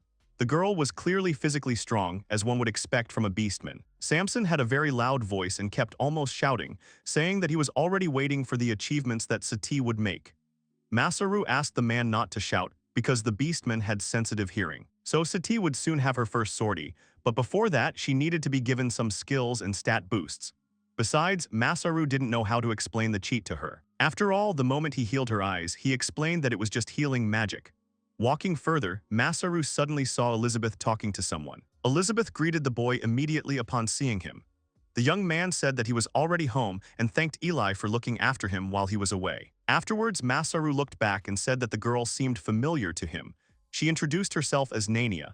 Nania had heard that Elizabeth was helping the young man learn magic. Nania turned to Eli and said that in that case she should say goodbye to Masaru properly. The boy did not understand what was being said.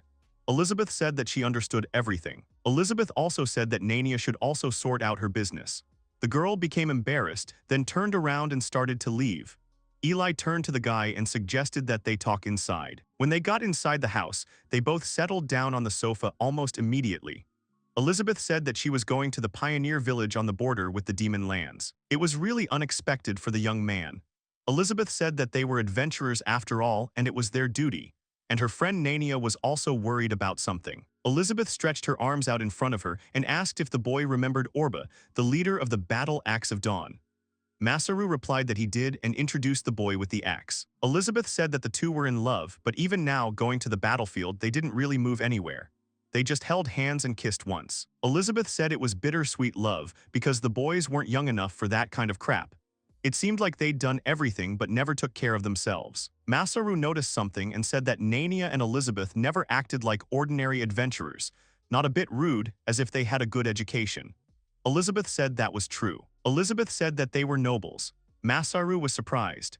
The girl added that nobles usually don't work as adventurers except for fun, but they do have a reason. Masaru apologized for interfering in her personal affairs. Elizabeth immediately said that she didn't mind telling him since he was so worried. Eli said they became adventurers to send money home. Nania is a knight who has served her since childhood. She followed Elizabeth knowing full well what dangers awaited them. She was like a family member. But Nania was already 24 years old, and if she got married, it would be a late marriage. Masaru thought about how marriage after 20 was considered late in this world. Elizabeth said that it was time for her to think more about her beloved than about her, and that was okay. Then she turned to Masaru and asked why he had such a wild rabbit face. Masaru said that he was just thinking at that moment how cool Elizabeth was. The girl was very surprised. The young man explained that as a veteran, he still continues to worry about his loved ones. Masaru thought it was really cool. Elizabeth responded by saying that the guy also looked awesome when he fought the dragon. An awkward silence fell between them, which was broken by Elizabeth. The girl called Masaru by name and said that if he didn't mind, she would like to invite him to go. Masaru turned around abruptly and shuddered in fear. Tilika, who had crept up on him, had scared him. The guy asked how long the girl had been there. Tilika answered that from the words, "You're so cool, Elizabeth." A few days later, Elizabeth was ready to leave. She stood in the courtyard and said goodbye to all the girls. Everyone wished her to take care of herself and be careful. Sati said that she would miss her. Immediately after these words, Elizabeth turned to Masaru and asked if he would miss her. The guy was embarrassed, after which he answered that he would. Elizabeth immediately smiled and said that she understood him. Then she added that she was not so carefree as to stay overnight at a guy's house just like that if he understood what she meant. She had already started to gradually leave, and Masaru could not say anything after her, making only incoherent sounds. Elizabeth turned and said that the guy was very indecisive. The girl came up close to Masaru and kissed him on the lips. They both blushed, after which Elizabeth asked if Masaru understood everything now. The girl said that it was her first kiss, which the young man could consider an honor reserved only for him. Then she turned her back and began to walk away. Angela smiled and said that Elizabeth was like a typhoon. Masaru said that in the past he confessed to a girl he knew, but to her, he was just a friend who was nice to chat with. They were so awkward then that they had to move away from each other. Masaru was so embarrassed by this that he was afraid of getting burned again. He was overcome by all sorts of feelings, but it seemed to him that no one would love him again. Afterwards, the guy slowly said Elizabeth's name and asked if he understood everything correctly. Angela said that she really liked him and there was no misunderstanding. Elizabeth simply had to gather the courage to express her feelings, and that was the reason why Masaru had to accept them. The young man agreed to this. Then he turned to Angela and said that he initially thought they didn't get along. Angela smiled and said that was just the beginning. After all, as soon as they met, they immediately realized that they were each other's rivals. Masaru didn't quite understand what was being discussed. Angela turned around and said that she liked Masaru too. After that, Angela immediately turned away and asked Masaru to understand her correctly. Masaru froze in place, and his eyes and face gradually began to become brighter. The guy suddenly fell to the ground. Sati was scared, and the guy only said that it felt like his stomach had burst. Yamano Masaru, 23, is lying on the ground and can't get up from the popularity among girls that has fallen on him. A couple of days passed, and Masaru was helping Angela in the hospital with sick people. After helping one of the men, Masaru told him not to overexert himself, as healing magic does not compensate for blood loss. The man took off the bandages and happily thanked the guys. Afterwards, she went to the exit, and when there was no one left inside except Angela and Masaru, awkwardness arose between them. Masaru suddenly started first, saying that he wanted to talk about the girl's recent confession. Masaru admitted that he still had mixed feelings and needed to sort it out. Now he can't give the girl any exact answer, but he will definitely notify her if she gives him some time. Angela smiled and said that she can wait. Meanwhile, Sati was already finishing her training with Samson. The instructor said that now they could rest, and after the break they would practice one of 3 types of shooting at close range. Sati couldn't stop thinking about yesterday.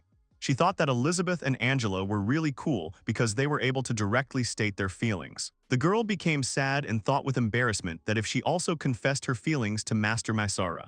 The girl thought about what words she would choose. Suddenly, a certain realization came to her. The girl thought that she was not supposed to think about such things because she was Masaru's servant.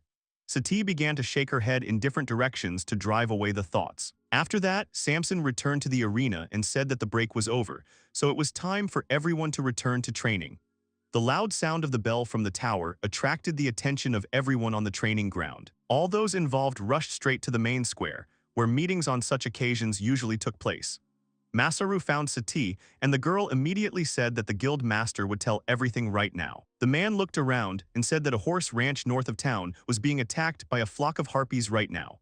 They were most likely the same monsters that had fled the northwestern forest after being chased by the dragon. The master said they would join the city soldiers and fight them off together. The reward for the lions was higher than for killing the harpies. They needed archers, mages, and those who could fight the flyers. Afterwards, the master raised his hand and shouted that together they would not let a single harpy reach the city. So it was time to earn some money. Everyone began to rejoice loudly. Masaru said he would go with the others.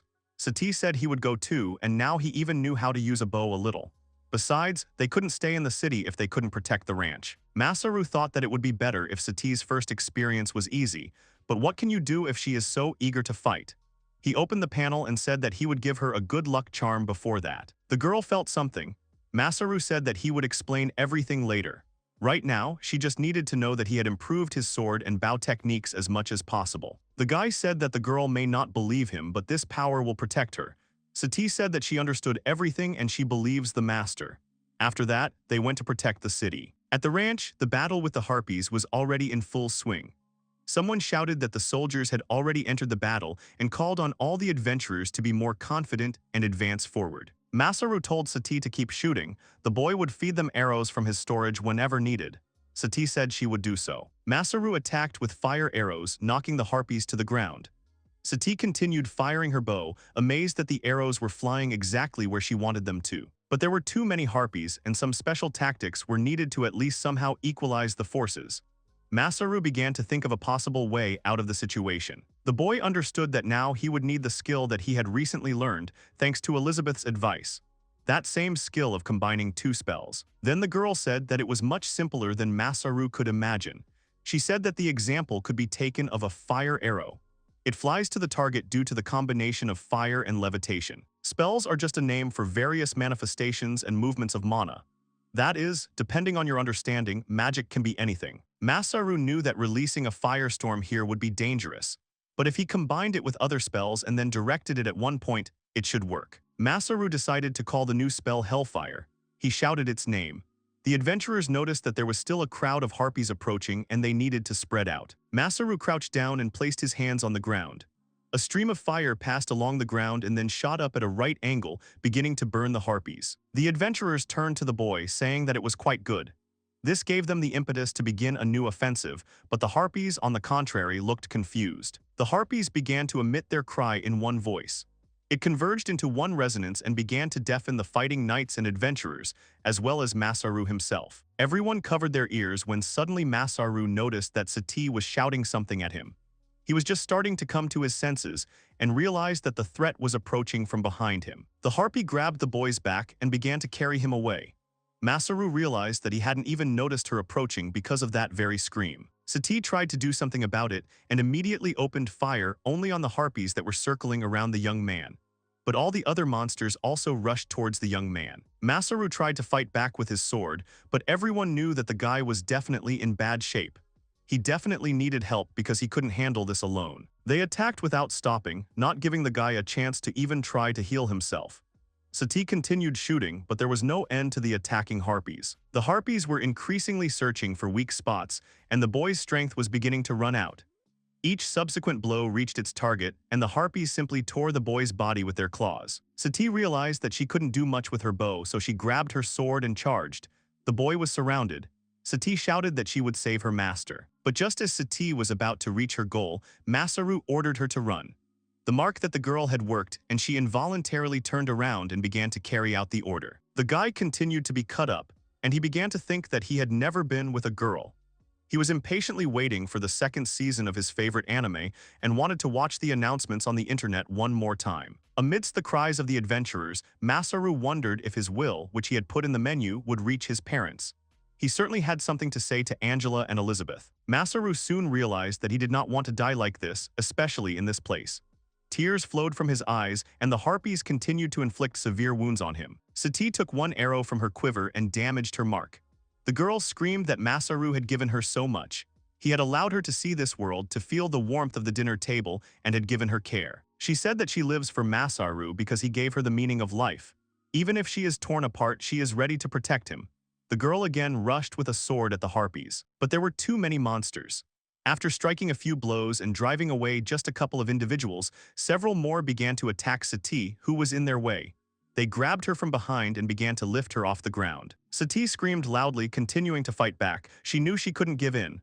Masaru watched blood spurting from his mouth. The boy fell to his knees. Sati was just in front of Masaru and saw how the harpies gradually gained victory over the girl. The last thing she said was a request to the master to run away. Soon Sati's voice touched the ground and the girl stopped resisting. The girl's brave wish never came true. Masaru shouted her name, not believing that she could die. Masaru tried to break free, but he couldn't. He saw how Sati had already turned her back on him and was walking away with a smile on her face. The young man was shouting her name louder and louder. The harpies held him tightly and he could only stretch his arm forward. With their tongues hanging out, the hungry monsters flew towards Sati, and Masaru continued to tear his vocal cords, screaming for her to run. Suddenly Masaru opened his eyes sharply and rushed forward. He was in his bed, covered in cold sweat. The guy realized that this was all a dream which he had seen more than once. Masaru came out of his room completely broken. Sati noticed him going into the living room and immediately turned to the guy. The girl smiled and wished the gentleman a good morning. She also added that tomorrow is already ready and invited the gentleman to the table. Masaru smiled and asked how things were with the girl's wounds, whether they had healed. Sati said that it was almost over and she expected to return to training after rehabilitation. Masaru smiled and said that he had never heard of such a thing. Sati asked what Masaru would be doing today. The guy held a toast in his hand and answered that he would most likely just be at home today. Silence fell between them and they continued eating breakfast. Images from that very day when they fought, the harpies kept flashing in Masaru's mind. The harpies actually almost killed Sati and Masaru.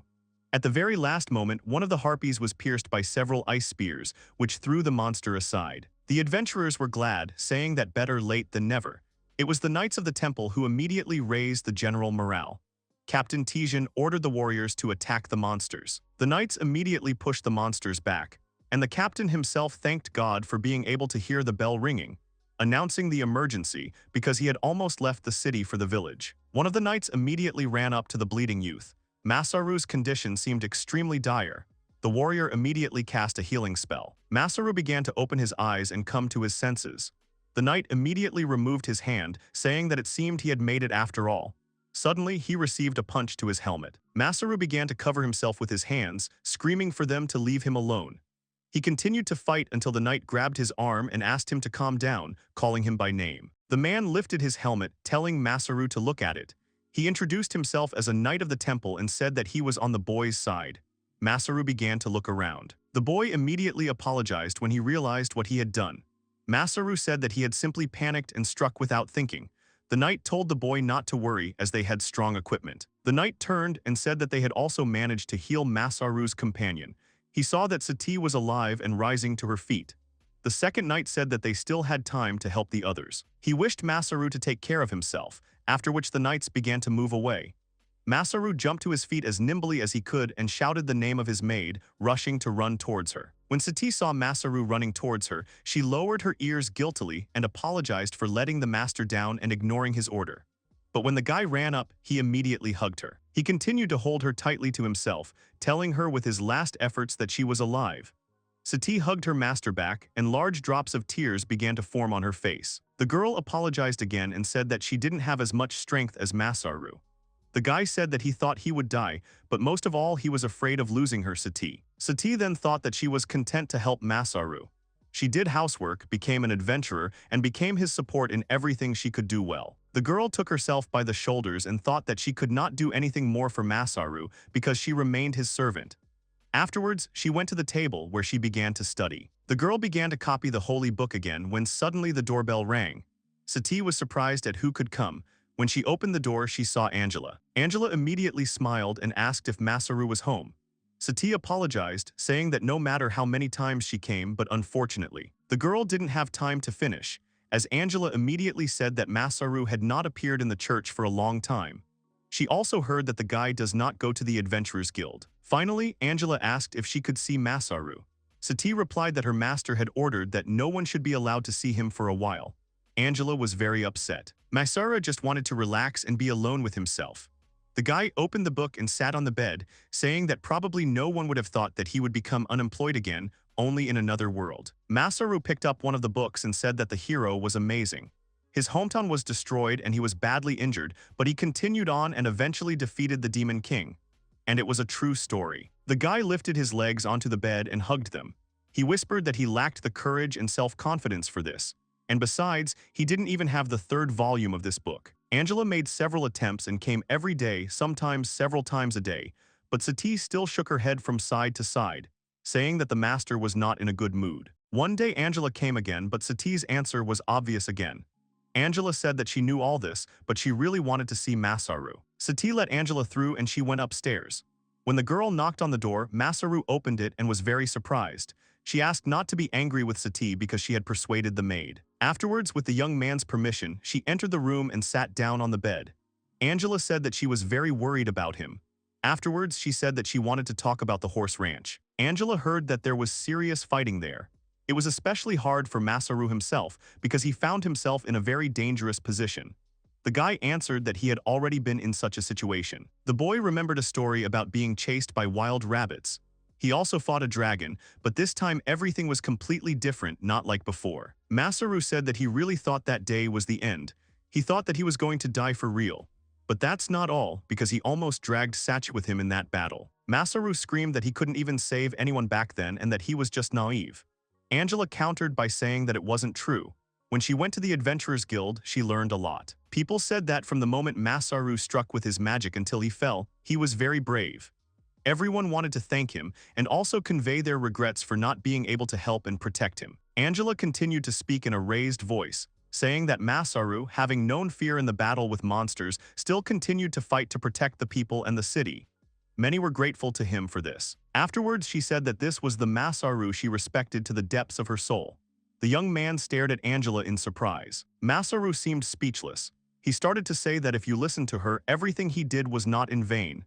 Angela said that it was and then hugged the guy. She said that the guy was a good guy and that he was already known as a local hero.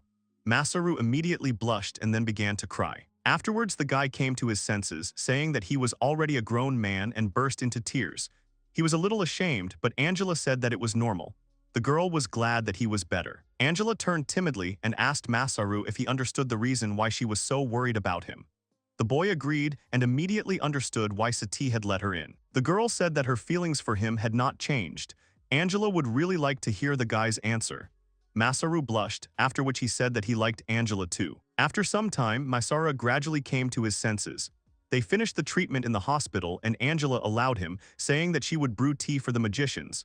The young man volunteered to help her. When their hands touched, the boys looked at each other and laughed.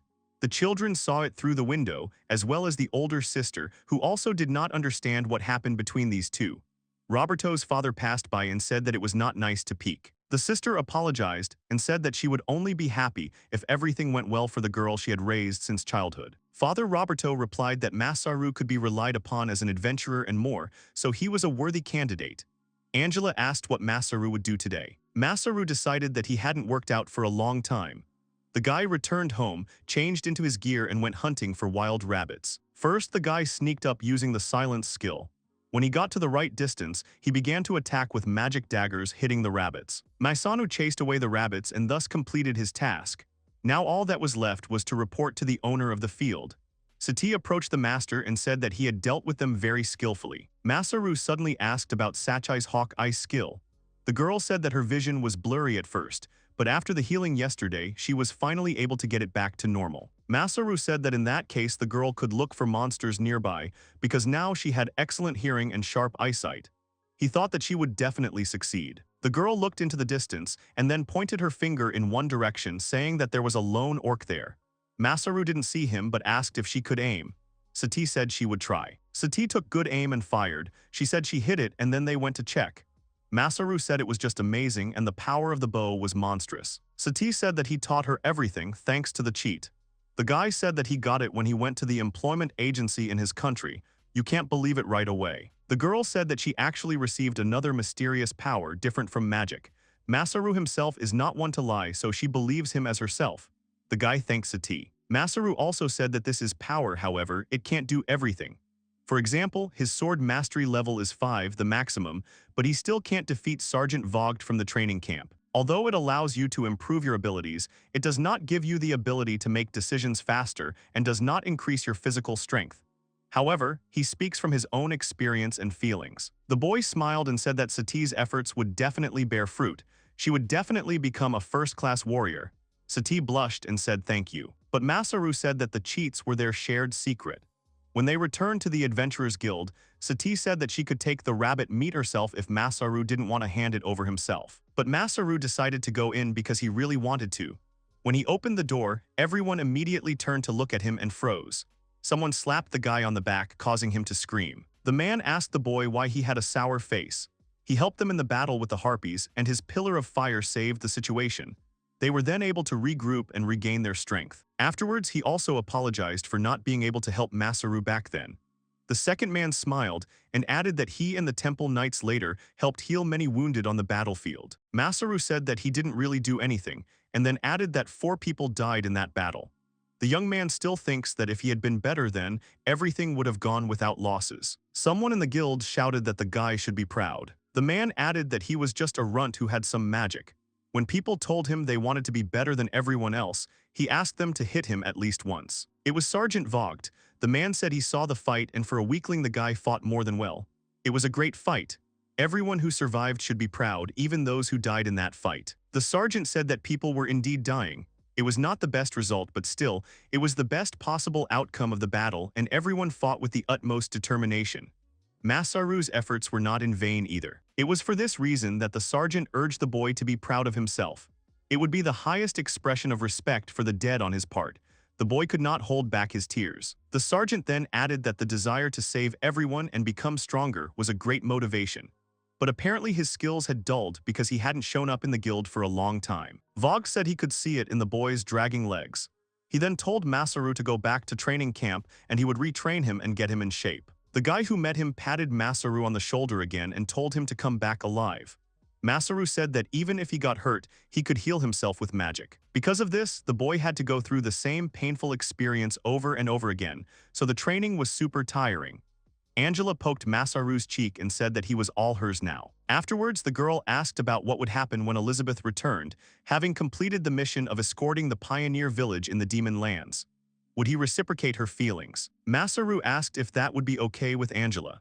The girl thought for a moment and then replied that if she said she wasn't jealous, she would probably be lying. Meanwhile, at the border defense base in the Gorba's fortress, guards noticed people approaching the gates. They clearly needed help. While the knights were helping, they began to learn what had happened to them. One of the men said that the pioneers' frontier village had been destroyed. While they were still questioning, trying to find out how many people had suffered from the pioneer village, enemies began to approach the fortress. Someone shouted that it was a wyvern. The monster was rapidly approaching the city walls, and the knights had already opened return fire with scorpions. The wyvern was still able to approach the walls and grabbed several people. Masaru and Sati were riding in a carriage. The girl turned to her master and asked if Elizabeth was really safe. Masaru clasped his hands and decided to calm Sati down, saying that she was definitely fine. Their journey began with you. That the guild master announced that they received an urgent request from the fortress of Gorbas. The man picked up the tablet and said that a few days ago, The pioneer village, built as a strategic point to capture the demon's territory, was destroyed by attacking monsters. The number and types of monsters were unknown, but the appearance of a large dragon was confirmed. A horde of monsters was located on the border of the Lisser Kingdom with the demon lands. Now this horde has begun to attack Gorbas. The royal army has already been sent there from the capital as reinforcements, but they, the adventurers of Siori, are closer to the fortress, so they will also defend this fortress until the arrival of the royal army. The guild master said that this was an emergency for their country. With that, he wished everyone good luck, and Masaru thought that if only everything would be okay with Elizabeth. Sati twitched her ear and said that she heard some screams, but they were still far away. Perhaps these were people trying to escape from the Gorba's fortress. Masaru asked if the girl could find out through the hawk's vision. She said she would try and then heard a clear "save us." It was indeed a group of knights from there. Several civets chased a group of survivors along the road, trying to grab them with their paws. There were very few survivors. The sergeant grabbed his sword, shouting that Wyvern could hear him. He assumed that they were flying from the direction of Gorba's fortress. The man laid the first blow on Sati and Masaru. Sati tried to shoot, but a powerful gust of wind caused by the wings immediately turned the arrow around. The Wyvern pounced on the cart, breaking it in half. Masaru was about to draw his sword, but the sergeant made a sign with his hand. He told the boy to better heal the fugitives, and he would take care of the beast himself. The sergeant grabbed his blade, which crunched slightly in its sheath, and then with an instant jerk dodged the flying creature. He struck the monster in the neck, decapitating it. The second wyvern decided to attack from behind, but Watt was alert and landed a few quick blows, splitting the beast's head. Someone asked if the boy knew the sergeant's story. One of the soldiers said that he was retired now because of his right leg, but before that he was either the second or third best swordsman in the world. Masaru smiled, saying that he was glad to hear that. If the sergeant's strength had remained normal, the knight would have long since lost confidence in himself as an adventurer. Vogt, meanwhile, landed on the ground, having finished off the wyverns. They arrived at Gorba's, and the sergeant immediately began giving orders. Masaru asked if he could first check if everything was okay with his girlfriend, who was on an escort mission. Vogt said that they should go to the local guild then, because they should have information on everyone who came here as an escort. The sergeant promised to ask, and Masaru thanked him. The sergeant came in first and asked about Elizabeth. They were given the address where the girl was currently located. Masaru and Sati went there immediately, and when they arrived, they knocked on the right room. From there they heard crying, so they opened it themselves and saw the body of a girl and next to her crying friend. Her friend blamed herself, saying that it was all because of her. For Masaru, it was sudden and at first he couldn't believe it. If only he had come earlier. He didn't even have time to tell about his feelings. Masaru spoke softly, asking how Elizabeth could die here like this. The girl opened her eyes and smiled, saying that she was in fact still alive. Masaru was speechless and then felt a great sense of shame. Eli apologized and said that she had been using magic for 3 days and 3 nights, so she was so tired that she went to bed. Nania continued to cry, and then Elizabeth sat up from the bed and said that Masaru seemed good at healing. She wanted him to come with her and examine him. Eli knocked on the door, calling Orba. The girl said that Masaru had just arrived and wanted to patch him up with his healing magic. She opened the door slightly, and Orba asked the boys not to be shy. Abra smiled and said that Masaru was the boy Eli always spoke of with a happy expression, which made the boy a little embarrassed. When they entered the room, they were immediately horrified. Orba apologized for greeting his guests sitting on the bed. He began asking about how long the journey had been and whether there had been any incidents along the way. Masaru said that they were attacked by 3 wyverns, but the sergeant quickly dealt with them alone. Afterwards, the guy said that he would heal Orba. The man smiled and said that the guy was a big help because the healers from the fortress were currently up to their ears in work. Masaru used his magic, after which Orba began to remove the bandages. The man noticed that the boy was really good because there was no trace of the scars left. Afterwards, Masaru looked at the leg and said that he was going to use extra healing to treat the leg. The guy put his hands on it, but nothing happened. The guy said that he would try again. Orba stopped him, saying that everything was fine and the wounds had closed. The man noted that if the guy uses healing magic, he should know that it will not return blood, physical strength, and limbs, among other things. The man said that this was just the inevitable outcome of the disaster he had brought upon himself. Nania screamed that it was not true. Tears came to her eyes, and she said that when they retreated she had let her guard down. It was then that Orba protected her but lost his leg. The man smiled and said that this was the consequence of his choice, and besides, her life was much more valuable than what he gave. Orba said he wanted to work on a farm when he retired. He had saved up some money and he could always use his prosthetic, but retirement came sooner than he expected. Still, life without fighting was not bad either. Elizabeth said that the Battle Axe of Dawn had broken up.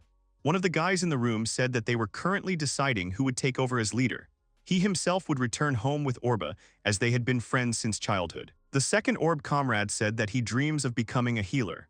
As a child, he was told that he lacked magical abilities, but Elizabeth helped him a little. His magic is small, but he wants to use even this opportunity.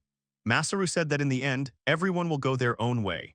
One of the guys smiled and said that their cherished dreams are more important than keeping the team together. After the hospital, Masaru went to the city's temple, where he informed Bishop Franco of his arrival.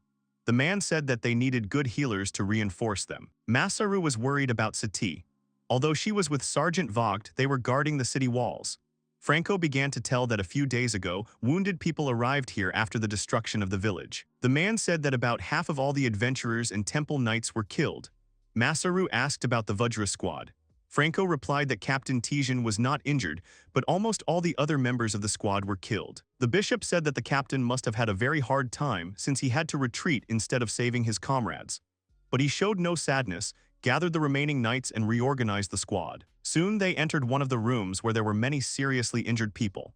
The clerics tried to heal them, but with the continuous attacks of monsters, the number of injured people increases every day. Masaru said that he wanted to start healing right away because he was eager to try the healing area spell. Franco was surprised that the guy had a high-level ability. Masaru wasn't 100% confident because he had only recently learned it. The bishop said he could use the skill too, so he would help if necessary. Masaru began to heal. People began to stir and come to their senses gradually. Many noted that they were feeling much better and that their wounds were disappearing.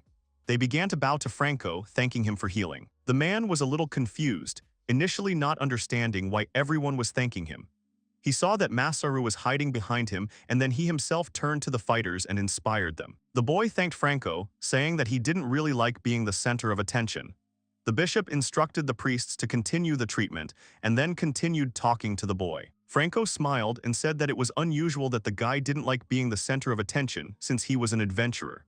Masaru said that he became one in passing and then took out his mask, asking if he could heal while wearing it. He also added that he would like to be dressed as a priest in order to preserve his identity as an incognito. Franco took his hand and asked if Masaru could leave him an autograph later. The bishop said that the boy was too modest. He then told me that he had heard a story about a mysterious priest in the city of Siori who wiped away all pain with his powerful and boundless magic. Masaru realized that this legend had grown too big. Bishop Franco added that for them, for the healers, the boy was a real hero. Masaru replied that it was true, but that was no reason to deify him. Soon one of the priests ran inside and shouted to the bishop about the appearance of new wounded. Franco immediately called out to Masaru, and they both began to treat the warriors. So day after day passed. Masaru crossed off the days until the arrival of the royal army, and 4 days remained to hold out. Sati also fought for the fortress all this time. They met to have a meal together in the temple refectory.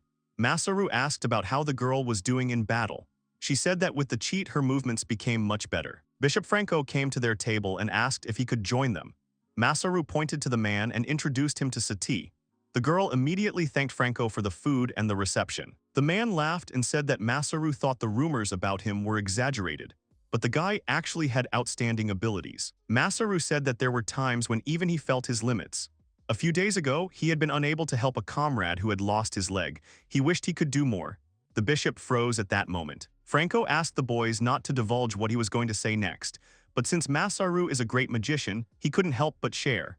The bishop said that there is the greatest magic in this world that can even restore limbs. Franco said that there once lived a great magician healer.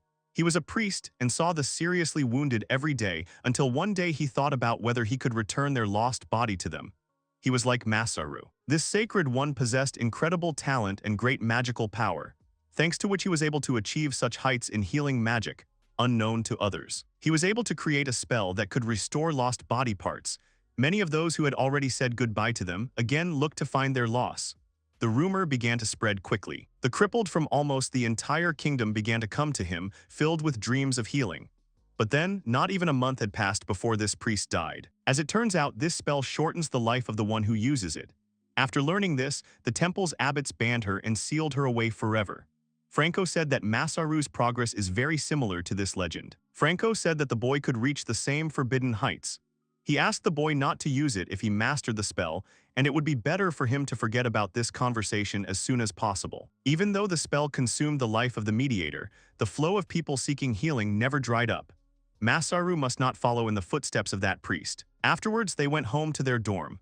Masaru said goodbye to Sati and opened the panel where he began to search for this great healing magic. He knew that he wanted to get closer to it. He wasn't going to overdo it either, but thanks to the cheat he could achieve the impossible. But at the same time, he began to wonder if he could refuse Orba or, for example, if he asked Elizabeth. As soon as he got up, he saw her right away. The girl said that she ran out of mana and was on a break. Although she was on the front lines, they were protecting only her. Now another mage had replaced her. Masaru said that he helped with healing at the temple, and it was quiet there now, so he was also taking a break, and Sati had returned to defend the walls. Afterwards, he wanted to ask Elizabeth something else. Masaru wanted to know if Elizabeth could save someone dear to her at the cost of her life. He wondered what she would do. The girl put a mug on the table and said that the question was stupid. The girl said that self-sacrifice is just a beautiful excuse for the saved person who stayed alive at the cost of someone else's life. It is the same loss, and Masaru should not sacrifice himself. Elizabeth said that she would not allow anyone to say that no one would be sad if Masaru was gone. The boy cheered up and thanked her. When she was around, all his worries immediately disappeared. When evening came, they went out into the city and met Angela. Masaru happily said that the priests of Shiori also came to the rescue. Angela said that she really wanted to go to the temple. But first, she had to do something. She walked up to Elizabeth and hugged the girl. Angela said that she was very worried when she heard about the destruction of the village and was glad that Eli was alive. Elizabeth began to smile, saying that such a beautiful airbender like her would not die so easily. Angela began to squeeze Eli tighter, after which she said that she had more to tell. Angela revealed that she and Masaru had started dating. Eli got angry, saying that before she left, she had asked Angela for a fair competition. Masaru started to apologize, but Eli said that they would first have to win the battle with the monsters, and then they could resolve everything. Angela said that this was also their private conversation, so it would be better to do it alone. Masaru smiled and agreed. Soon they heard loud sounds coming from the walls. Everyone immediately became alert, trying to figure out the cause. At this time, a sudden attack began on the wall. The captain gave the order for the entire squad to retreat to the second wall. The battering ram broke through the wall and hordes of monsters rushed to attack. Angela quickly rushed into the temple, and the remaining three immediately rushed to the city walls. They showed the guards their adventurer cards and were let through first. They immediately found the sergeant and reported their arrival. Vogue said that the first wall was destroyed by the Earth Dragon. The monsters were coming in a large stream. Now they had to leave him or the second wall would fall too. Eli asked about the power they had at their disposal. Vogue said that in his opinion, even a dragon would be difficult for them. Suddenly, several people appeared nearby who called themselves S-rank adventurers. Vogue did not show much enthusiasm and immediately turned to them. He noted that his request had arrived in time. He recognized the leader Garcia and asked if they could defeat the Earth Dragon. Garcia nodded. The guards were very tense when they learned that the adventurers would take on such a monster with only 3 of them. Garcia said that every second counted and asked for help from the mages and defense units. Everyone immediately got ready. The main task was to clear the way for the strike force. The commander gave the signal, and the mages immediately began to incinerate the monsters near the wall. Explosions began to sound below. Monsters flew in different directions, and magical attacks reached the Earth Dragon. The dragon was not harmed, but the path to the main goal was clear. The main thing was to stop the dragon and save the last wall of the city. The commander shouted that the adventurers could act. Garcia gave the order to Teresa to lift him off the ground. The girl mage lifted the leader of the group with a large hammer, and after they flew over the dragon, she released him down. The girl threw her leader and he struck the dragon's head with his hammer right on the forehead. A crunching sound was heard, as if the monster's skull was beginning to crack. With another equally crushing blow, the dragon was finished. Garcia climbed down from its head and wished the monster a peaceful sleep. His hammer was in the same condition as the dragon. Everyone was shocked by the strength of the heroes. Garcia turned to Teresa again, asking for a spare hammer. The man said that he had already entered into a state of courage, so he intended to arrange a massacre for the monsters here. While the 3 adventurers began to fight below, putting up a truly brutal battle, the monsters began to set up ladders and climb the walls. The temple knights also came to the rescue, having regained their strength. Captain Tijin called upon his army to dispel the regrets of their fallen comrades in the village. Masaru pressed himself against the wall, saying that they could handle the air attacks, but they had to do something about the ladders. The guy got an idea and started throwing rocks from his storage. Seeing this, Vogt praised the guy and asked if he had any more stones. Masaru smiled and said that he had about 98 more in stock. Elizabeth's mouth dropped open in surprise. Then the sergeant decided to hand the guy over to the commander of the defensive detachment, Hakim. The man smiled and said that he was glad to meet you. They started to work together, and Hakim, as a good strategist, indicated the best drop points for the stones, and Masaru carried out his orders. They had a great tandem. Masaru asked Vogt if there had been such a large-scale battle like the end of the world before.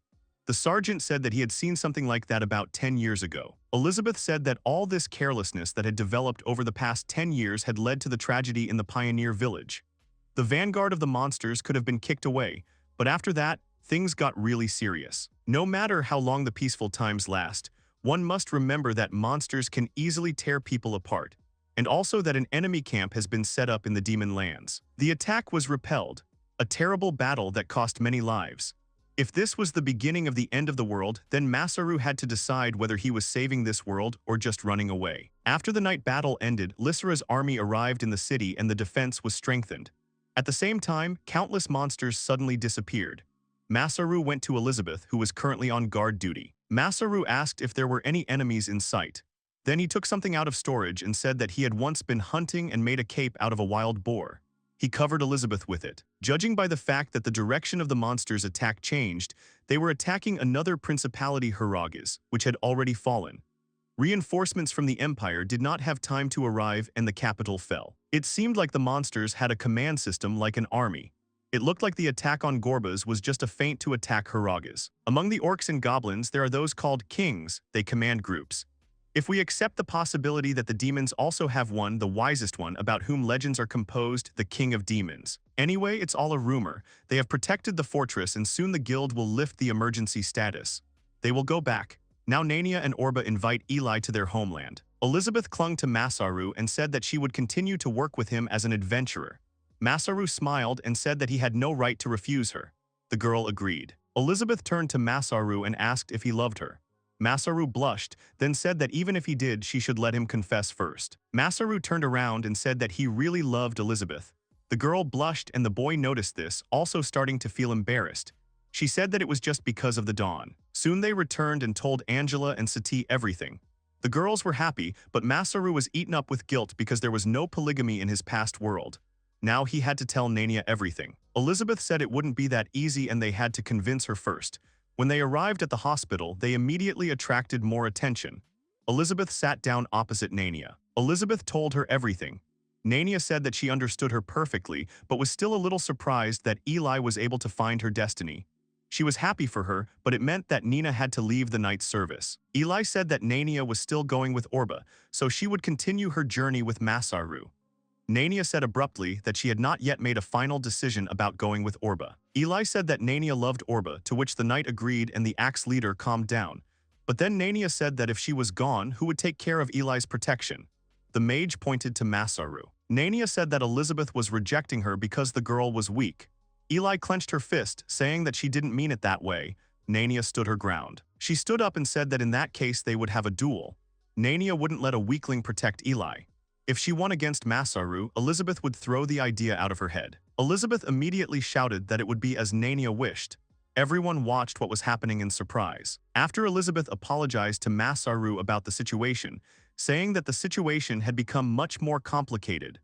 Orba said that Nania was still hesitating about whether she should go with him. Eli said that Nania is sure that she will be better off with Orba, she just can't decide. Elizabeth and Nania get along well because they first met about 10 years ago. They have been together since childhood and have already become like one family to each other. The duel was to take place the next day. People gathered in the stands and Masaru did not understand why there were so many people. Eli said that everyone was tired of fighting and wanted a spectacle. Angela asked Masaru what his chances were. The guy answered that the fight would definitely be tough, but he and Orba came up with a strategy in a hurry. Elizabeth said that Nania was about a B rank like her. Masaru was only a D rank. The girl apologized that it all turned into a duel because of her. Masaru said that before he came to Shiori, he was just wasting his life. Now he realizes that he has to work hard because he already has something in this world. Previously, he ran away from the fear of changing something, but now he wants to take his fate into his own hands. Now there is something that he is not ready to lose for anything. Sergeant Vogt said that he will be the judge of the duel. This was Masaru's first duel, so the boy was so nervous that he even forgot to check his armor. He needed a few minutes. The sergeant shouted at the boy to act faster. People started laughing from the stands, and Nania was only once again convinced that Masaru was not a serious protector for her Eli. The people from the stands wished the participants good luck. Masaru was already ready and stood opposite Nania. The sergeant put his hand between them and soon announced the start of the duel. The duel allowed the use of minor attack magic and healing magic. Masaru began the duel by launching the air hammer he learned from Elizabeth. Nania easily parried the blow. Masaru was amazed because the equipment was invisible. The girl said that such things are easy to track by the dust and air currents before the blow. Nania had learned this in training with fellow air mages. Masaru decided that if he attacked with several of them at once, at least one would definitely hit. Nania was able to block all the airstrikes and then quickly close the distance between her and Masaru. She hit the guy with a blade, but Masaru managed to block it. It was really hard for him, and he couldn't believe that these were just one-handed sword strikes.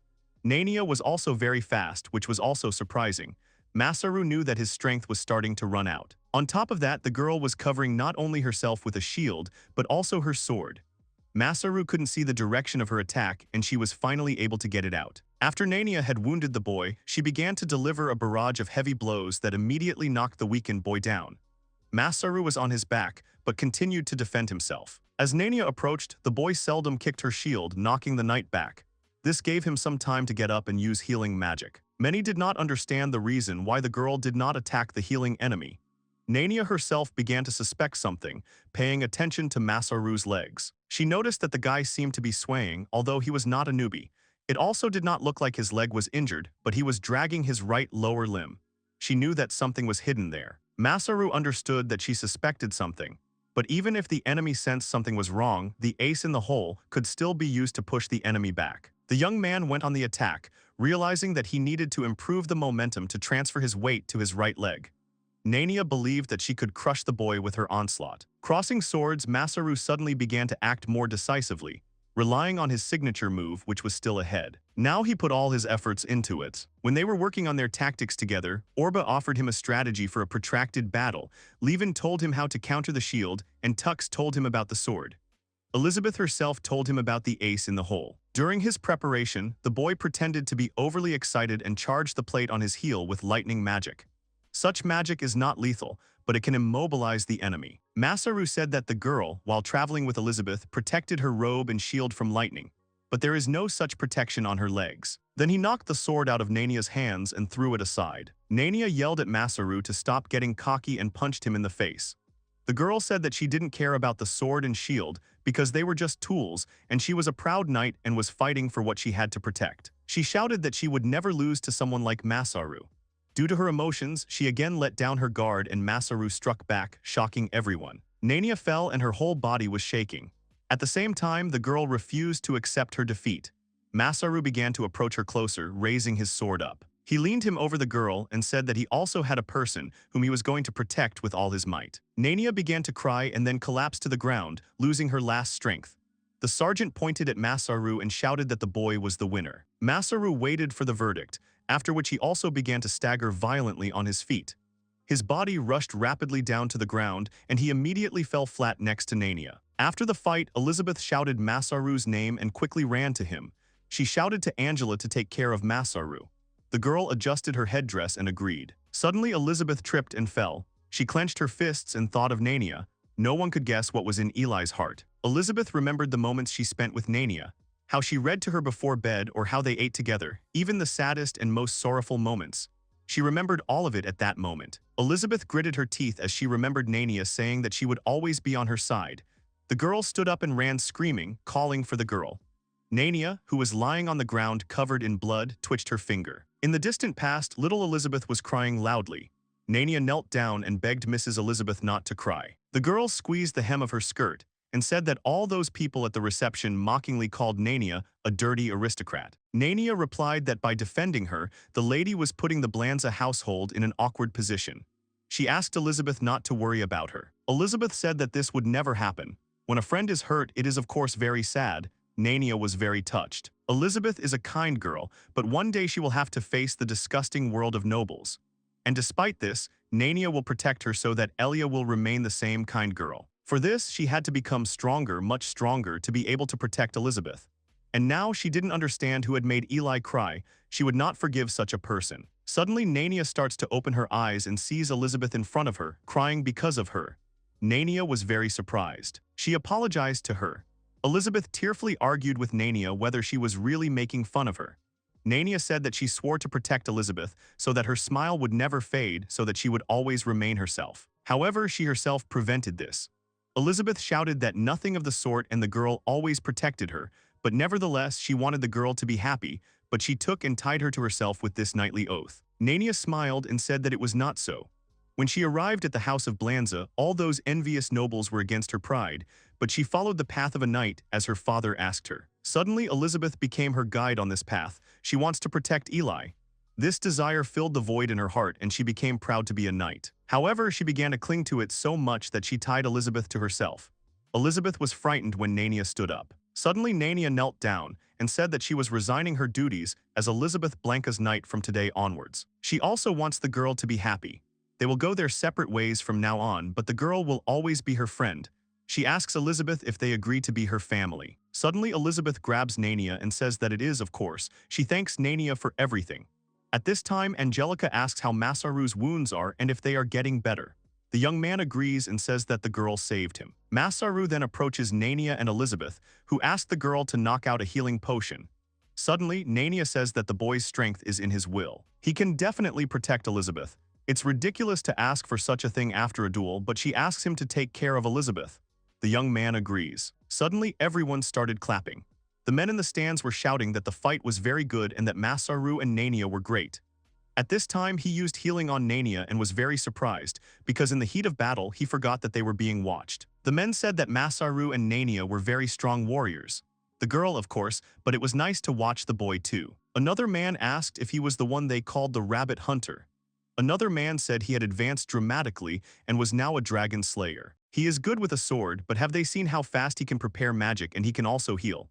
In a recent battle, they saw him throw stones, and at the horse ranch they saw a huge pillar of fire.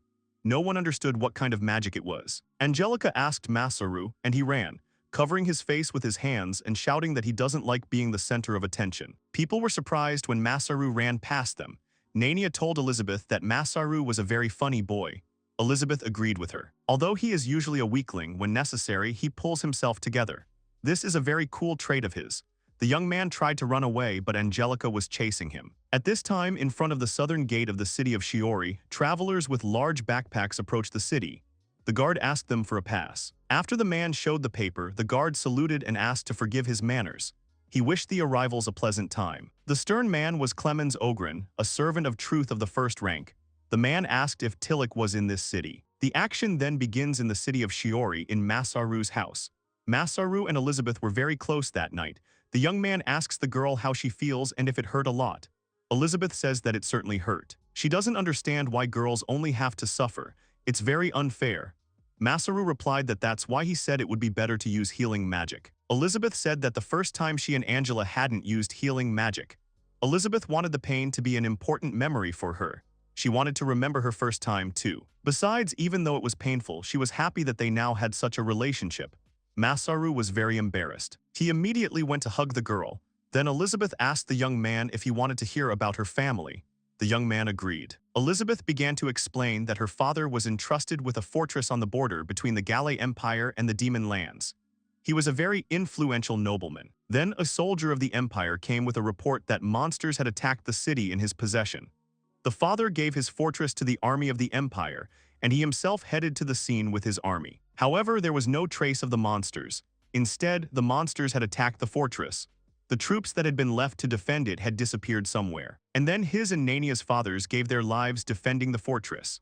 They, the House of Blanza, were forced to admit that they were responsible for the loss of the fortress. They were able to escape the death penalty, but they were demoted from counts to barons and deprived of almost all their lands. The recapture of the fortress required a huge effort and many people. And the main link in the strategy for its recapture was Rael Hexen, that is, the Pig Count and his personal army. Masaru asked if he had heard correctly about the Pig Count. Elizabeth said that her father thought a little differently than the Empire. The Galay Empire has a history of discrimination against other races, elves, beastmen, and dwarves. Father couldn't stand it. He believed that they had the same rights as everyone else. He gave them good jobs regardless of race or background. She respected her father and the fact that they were sitting at the table with the servants who worked in the mansion. He was not treated differently from his family members.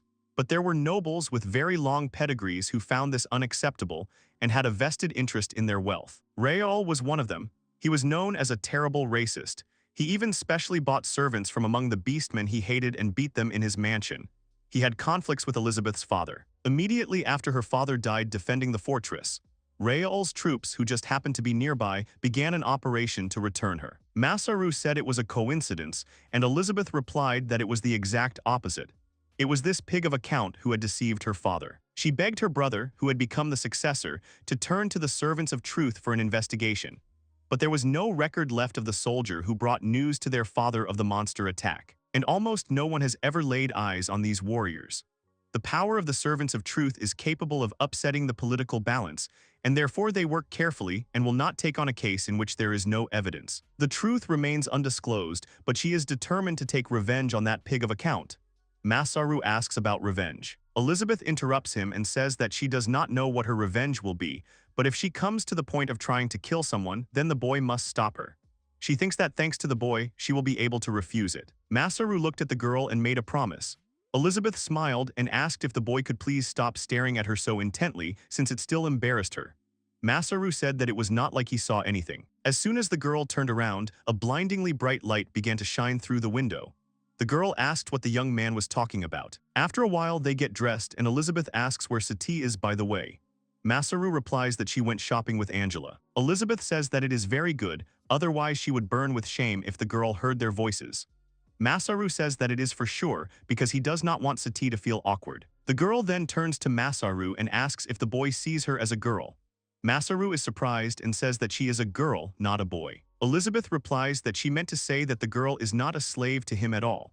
It is not uncommon for noblemen to consider servants as little more than furniture or objects, and not at all as people to be valued. However, he cares for Sati as a girl, and probably Sati feels it too.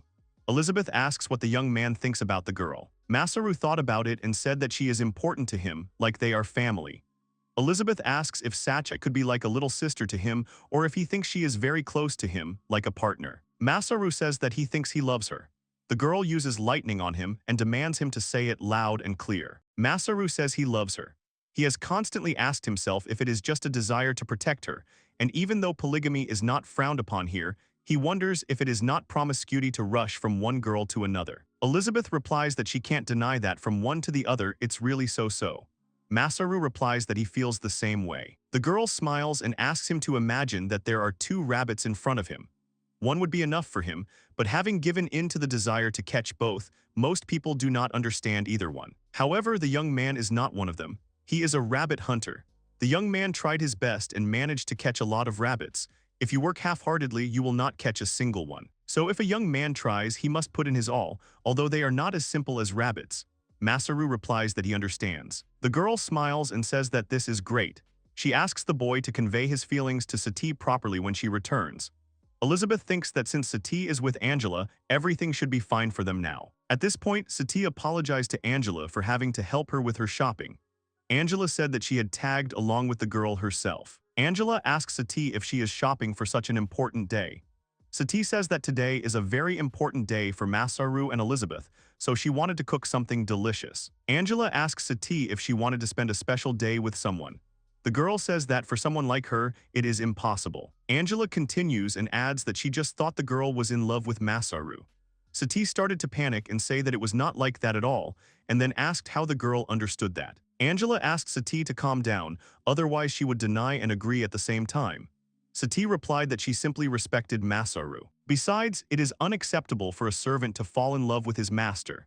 Angela said that there are even marriages between a servant and a master. And Masaru doesn't consider her a servant at all.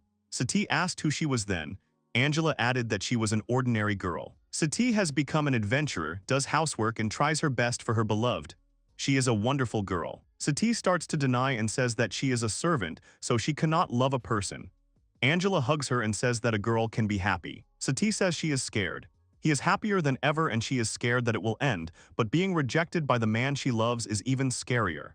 It seems to her that the happier she is, the more she will cease to be herself. Masaru told Angela about Sati's childhood.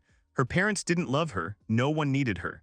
She was alone for so long that she probably got used to being alone to protect herself. Angela answered Sati that they would never change.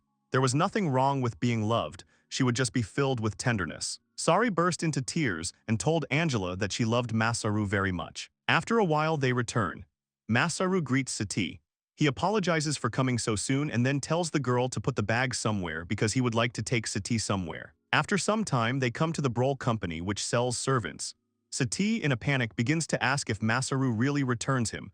Masaru says that it is the other way around. He takes her to an employee. The slave mark that binds him to his master can be removed, the main thing is to pay. He wants Sati to stay with him but not as a servant. Then a man approaches them and congratulates Sati. The servant's shop is often a dead end in life, a gathering place for those no longer needed by anyone. However, if they are lucky enough to become important to someone again, servants can start a new life. Selma was the first of these. He was so surprised when he learned that his sight had returned. For a moment he even wondered if it was she when he saw her, full of confidence. He makes the girl live for herself, not for serving someone. He says goodbye to Sati forever. He tells the girl not to come back here again. The girl agrees. The young man extends his hand and calls Sati with him as he wants to show her something. Since the girl is no longer a servant, he is ready to say it. Sati said that she also wants to say something. After some time, Elizabeth happily announced that Masaru was now dating Sati.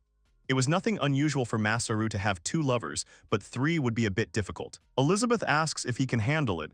The boy says he can handle it. Sati adds that it is enough for her that he can be near her. Masaru tells the girl not to worry because he will take care of her. Elizabeth says that Sati is incredibly sweet and there is no sweeter one. Elizabeth says that they have a group of 3 people now, so they need to find a job quickly to warm up. So they come to the Adventurers Guild. Masaru says that Angela wants to join their group too, so someday there will be 4 of them. Elizabeth said that was good. A healer would never be redundant, and the only thing they needed to be completely happy was someone with a shield in the vanguard. Suddenly Masaru notices a crowd. The man says that one should not forget about one's duty. The girl says that this is why she does not want to decide for herself. The man replied that the Temple of Truth was already tired of her long and unchanging answers. The girl's name was Tilika. Suddenly Tilika saw a familiar face in the crowd. The girl quickly approached Masaru and grabbed him. She shouted that she would marry Masaru. Tilika said again that she would marry Masaru. The young man, Elizabeth and Sati were very surprised. The man looked at the young man with disdain. The man says that the girl really wants to say that she is not satisfied with the groom they have chosen. Tilika replied that her fiancé only wanted her title as a servant of truth. Masaru apologized for interrupting them and then asked what they were talking about. The man replied that they had raised the issue of Tilika's marriage. Drevin added that that was why Clemens Ogren, a servant of truth of the first rank, had come to them in Siori to convey the will of the Temple of Truth. Masaru asked about marriage because Tilika is younger than Sati and isn't it too early for her. The girl answered that she is 20 years old now. Masaru's group was very surprised. Masaru asked if it was true. The man replied that because her left eye contained magic, Tilika's growth was greatly slowed down. Masaru realized that in a word it was a fantasy. Sati was surprised that Tilika was a senpai. Tilika said that she didn't mind if things were as they were before. The man said that the eyes of the servants of truth are able to expose lies, and that is their excessive use for politics. Therefore, it is the duty of every servant of truth to leave behind a successor suitable for these eyes. To do this, it is imperative to have a child with a partner who possesses strong magic. So the groom they chose was George Byron, the 3rd son of a noble family who excelled in both magic and swordsmanship, and was very interested in Tillik. He then turns to Masaru and asks what adventurer rank he is at least. The man replies that he is currently a C rank, but they are thinking of raising it. He has extraordinary magical abilities. The man replied that they were not interested in mediocre adventurers. Does Tilika have any proof that he is in any way superior to the son of the House of Byron? Tilika hesitates a bit.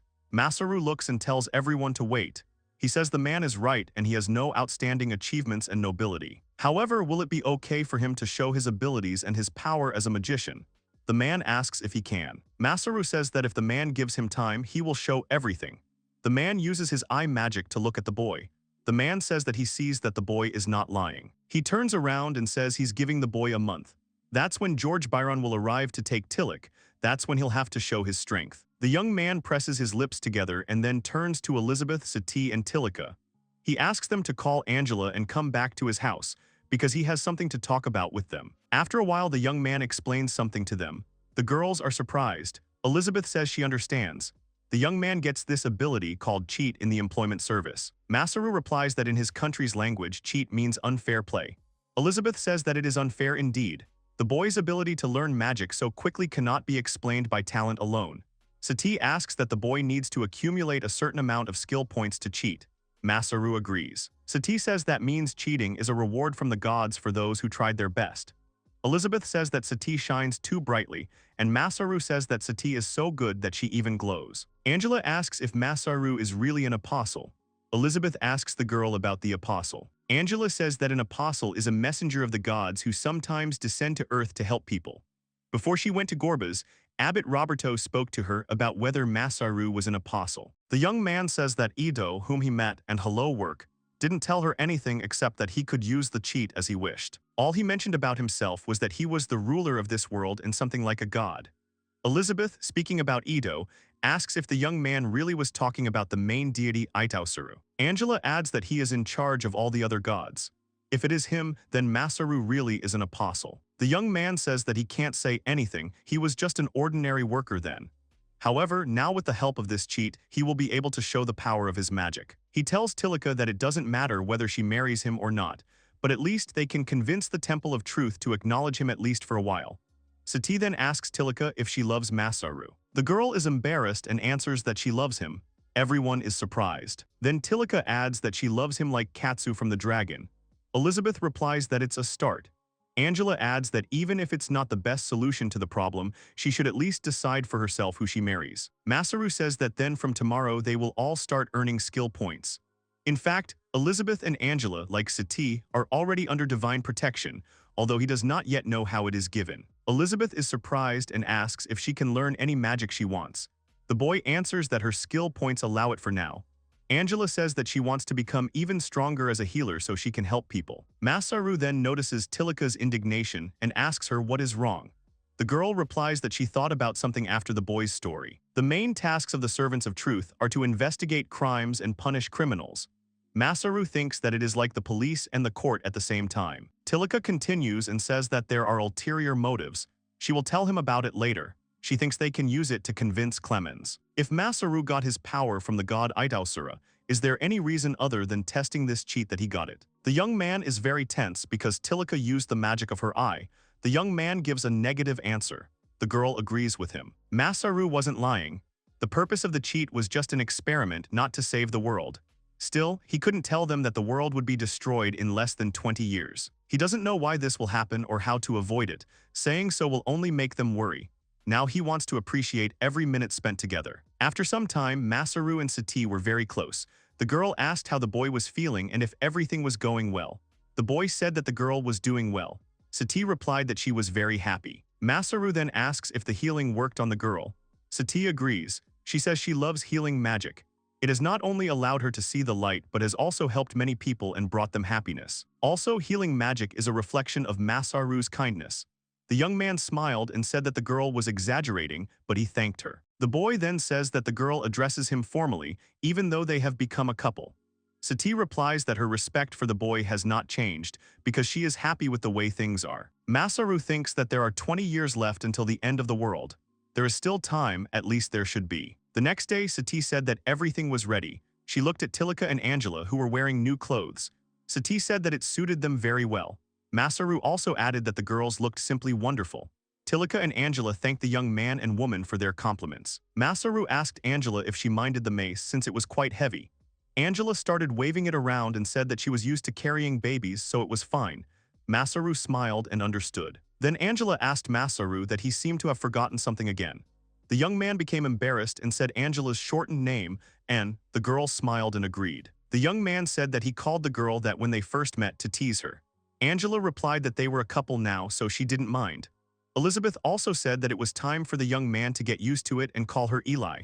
The young man agreed. Eli then turns to Tillich and asks her if it's okay that her duties have been taken over by Clemens. Tillich agrees and says that she wants to see the training with her own eyes to see if the boy is strong enough to be her partner. Elizabeth smiles and says that she thinks that hunting rabbits won't be enough here. At least 2 or 3 earth dragons will need to be defeated. Masaru asked not to ask for the impossible. Yesterday, Masaru and Tillich came to the Adventurers Guild room. The man asked what they wanted to talk about.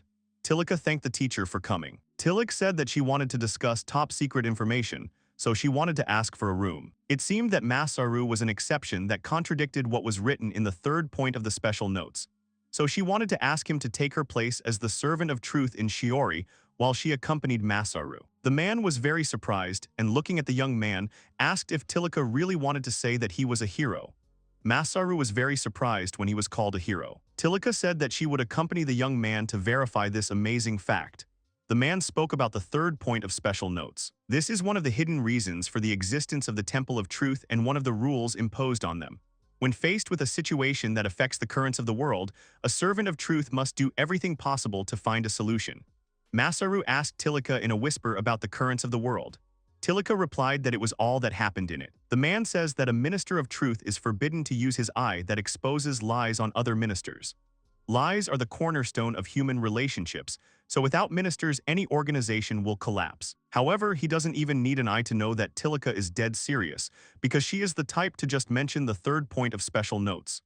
Masaru says that he is not a hero. He only managed to obtain the power from the god Ito to test it. The man stood up and said that, like an apostle who had received divine protection, he now understood why the young man said that he would be able to improve his magical abilities. The man added that this was excellent. He accepted Tillich's request. If the young man was truly a person who contradicted the 3rd point, he would be able to prove it to him in a month, both as an apostle and as Tillich's partner. A man leaves the Adventurers Guild and thinks about how apostles do not descend in times of peace. Tillich knows this very well, and if he really is an apostle, then the world is on the brink of disaster. After some time, Tillich and Masaru return home, where they are met by Angela, Elizabeth, and Sati. Tillich apologizes to the young man for dragging him into all this, although he had no need to get involved in the story of her marriage. The boy scratches the back of his head and says that it is a little embarrassing to talk about it. But the truth is, in his old world he had no friends. That's why he was so happy when they all spent the night together.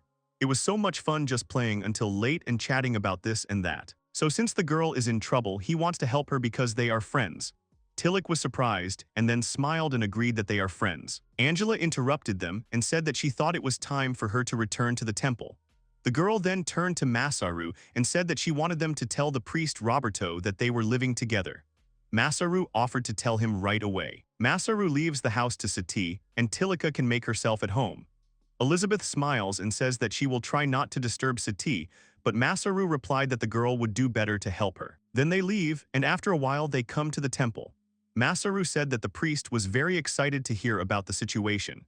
Angela replied that he had been serving the gods for a long time, so it was natural that he was happy to meet the apostle. And he promised not to tell anyone, so the boy doesn't have to worry about making a fuss, because Masaru doesn't like to stand out.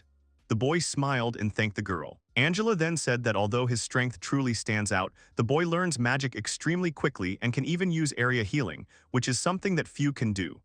Plus, the boy has an almost inexhaustible supply of mana. She doesn't insist that the boy start to deliberately show himself off, but he should be prepared for it, since it is inevitable, considering what the boy wants to do.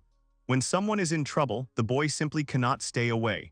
Masaru begins to scratch the back of his head lightly. The boy replies that if only there was a cheat that could rid him of his fear of being the center of attention. Angela giggles and replies that there definitely is. At that moment, the kids run up to them and ask them to play with them too. Angela apologizes and says that she needs to pack her things because she is moving to Masaru's brother's house. The children are surprised, and then, looking at each other, they smile. They run away and say that they will ask Sister Matilda to play with them, and Masaru and Angela should get married soon. The girl laughed and told them not to joke like that. Then the girl turns to the boy and asks him to tell her if he would like to come to her for a while. The boy is surprised. After some time, they come to Angela's modest room. The young man helps her pack her things as the girl says that she was an orphan. She was put in a laundry basket and sent down a river in the middle of winter. It's a pretty horrible way to get rid of a child. She got stuck downstream somewhere and was picked up by a passing merchant. He brought her to the Zeoli temple and left her there. The basket did not tip over and she did not die from the cold and monsters. Even a merchant found her. Hearing such an incredible story, the priest Roberto probably decided that she was blessed by God. She was raised for the temple, then went to the capital to study at the church academy and become a priestess, and she did quite well there. That is why they talked about her staying to serve in the capital temple, but she decided to return and try to thank the God for his mercy, who directed her and this temple. Then the girl opened the chest and said that this was inside the basket. There was only one word. Maybe they couldn't write or they just didn't have time. In any case, her parents were sympathetic enough to let whoever found her know her name. Someday she would like to meet them, wherever they are. But she has Roberto, who is like a father to her, other priests with whom she can discuss anything, and noisy but lovely children. She is never lonely. This place, the people in the temple, they are all Angela's real family. The next morning, the young man puts all of Angela's things into the inventory. After a while, Angela and Masaru stood at the entrance to the temple. Roberto wished Angela health and that she would continue to serve the gods. Matilda added that the girl should leave the temple to them. Angela thanked everyone. The children ran up to the girl and wished her well. Next time they were expecting presents and dragon meat. Angela said they would see how it went. And now she says that it is time for her to go. Angela and Masaru leave. Until the girl disappeared behind the temple gates, the children plowed after her. When Angela disappeared from their sight, they dropped their hands and began to sob. The temple attendants began to hug the children, and Matilda said that they held back very well. The children said that if they cried, Angela would leave feeling upset, so they decided they wouldn't cry. At that moment, while they were saying all these words, Angela was standing behind the stone wall and crying, pressing her hands to her chest. Masaru also felt very sad. Angela turned to Masaru, squeezing his hand, and said that she was very happy that she would be able to live with him to be with him. But she asked him to at least let her cry now. A new life means parting with the old one and believing that the future will bring happiness.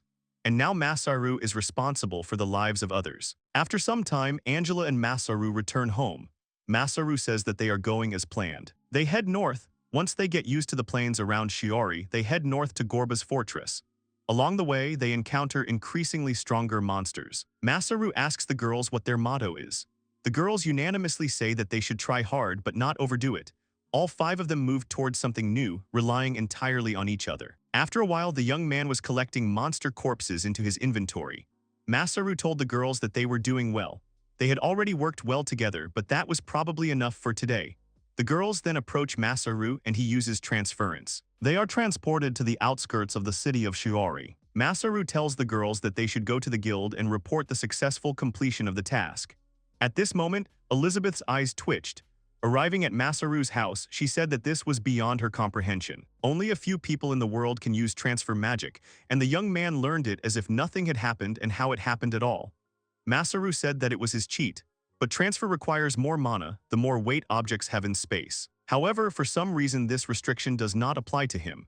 Masaru said that it would be better to install the gate at home rather than outside the city. If they did that, the number of entrances and exits of the city would not match the entries in his guild card.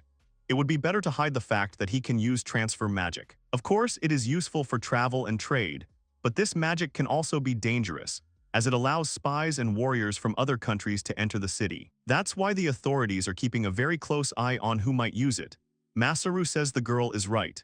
If something like that happened, it would make life harder and it could prevent cheat testing. Elizabeth says that they have a servant of truth, so if they don't abuse the transference, they can hide it quite successfully. Masaru agrees with her. Then he says that he almost forgot. He has something to do at the guild. Elizabeth asks because they already reported the quest completed. Masaru doesn't answer and says that he will be back for dinner. The next day, the girls were walking behind the boy. Angela asked Masaru why he was so happy. The boy answered that he had no idea what the girl was talking about.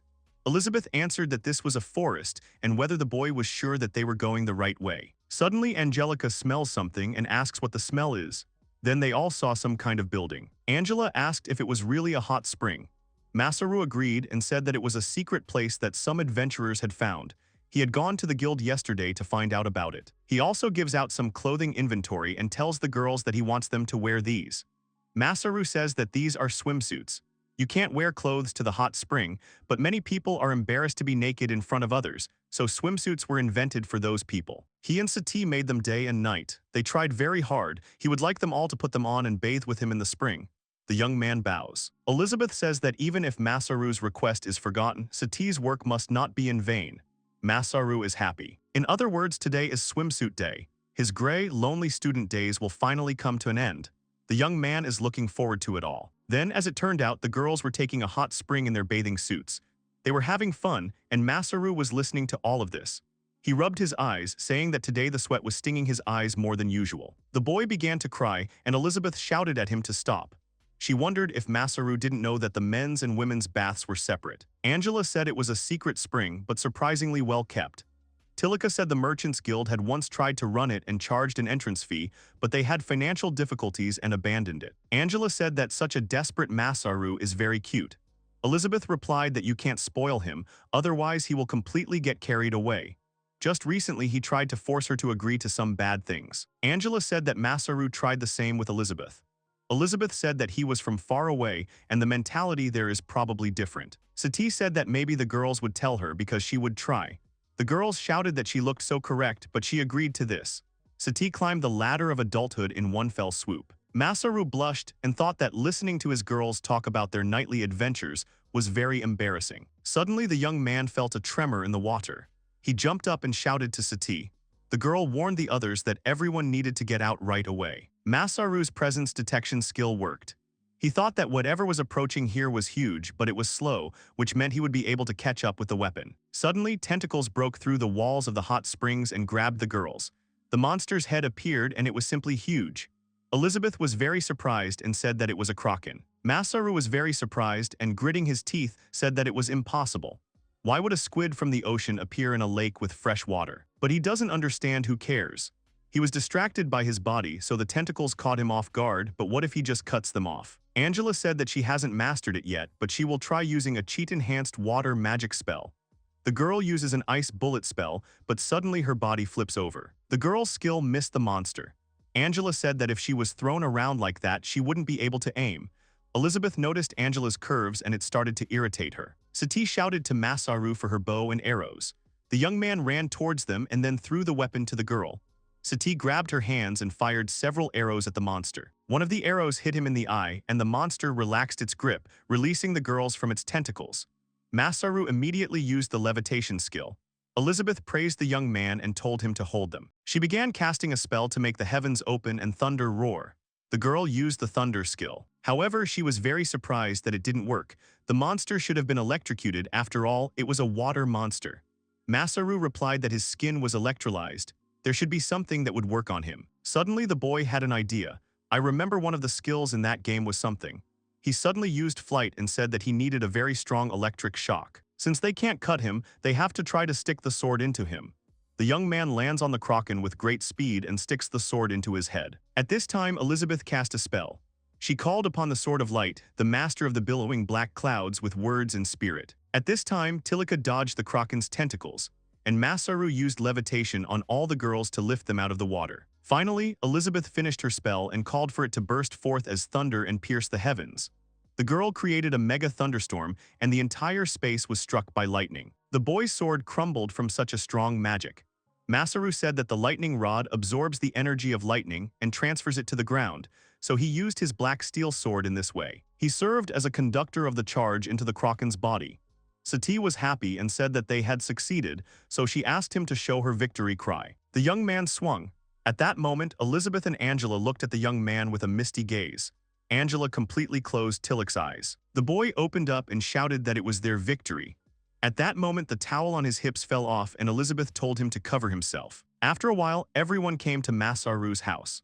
The young man said that the kraken they defeated seemed to be some new species, so it was sold at a very good price to the guild. Sati said that the source was closed because people were afraid that there might be other unknown monsters there. Too bad. Then Elizabeth interrupted them and said that dinner was ready. Angela had a rather uninspired look. After a while, Elizabeth brings everyone food that is fried until crispy.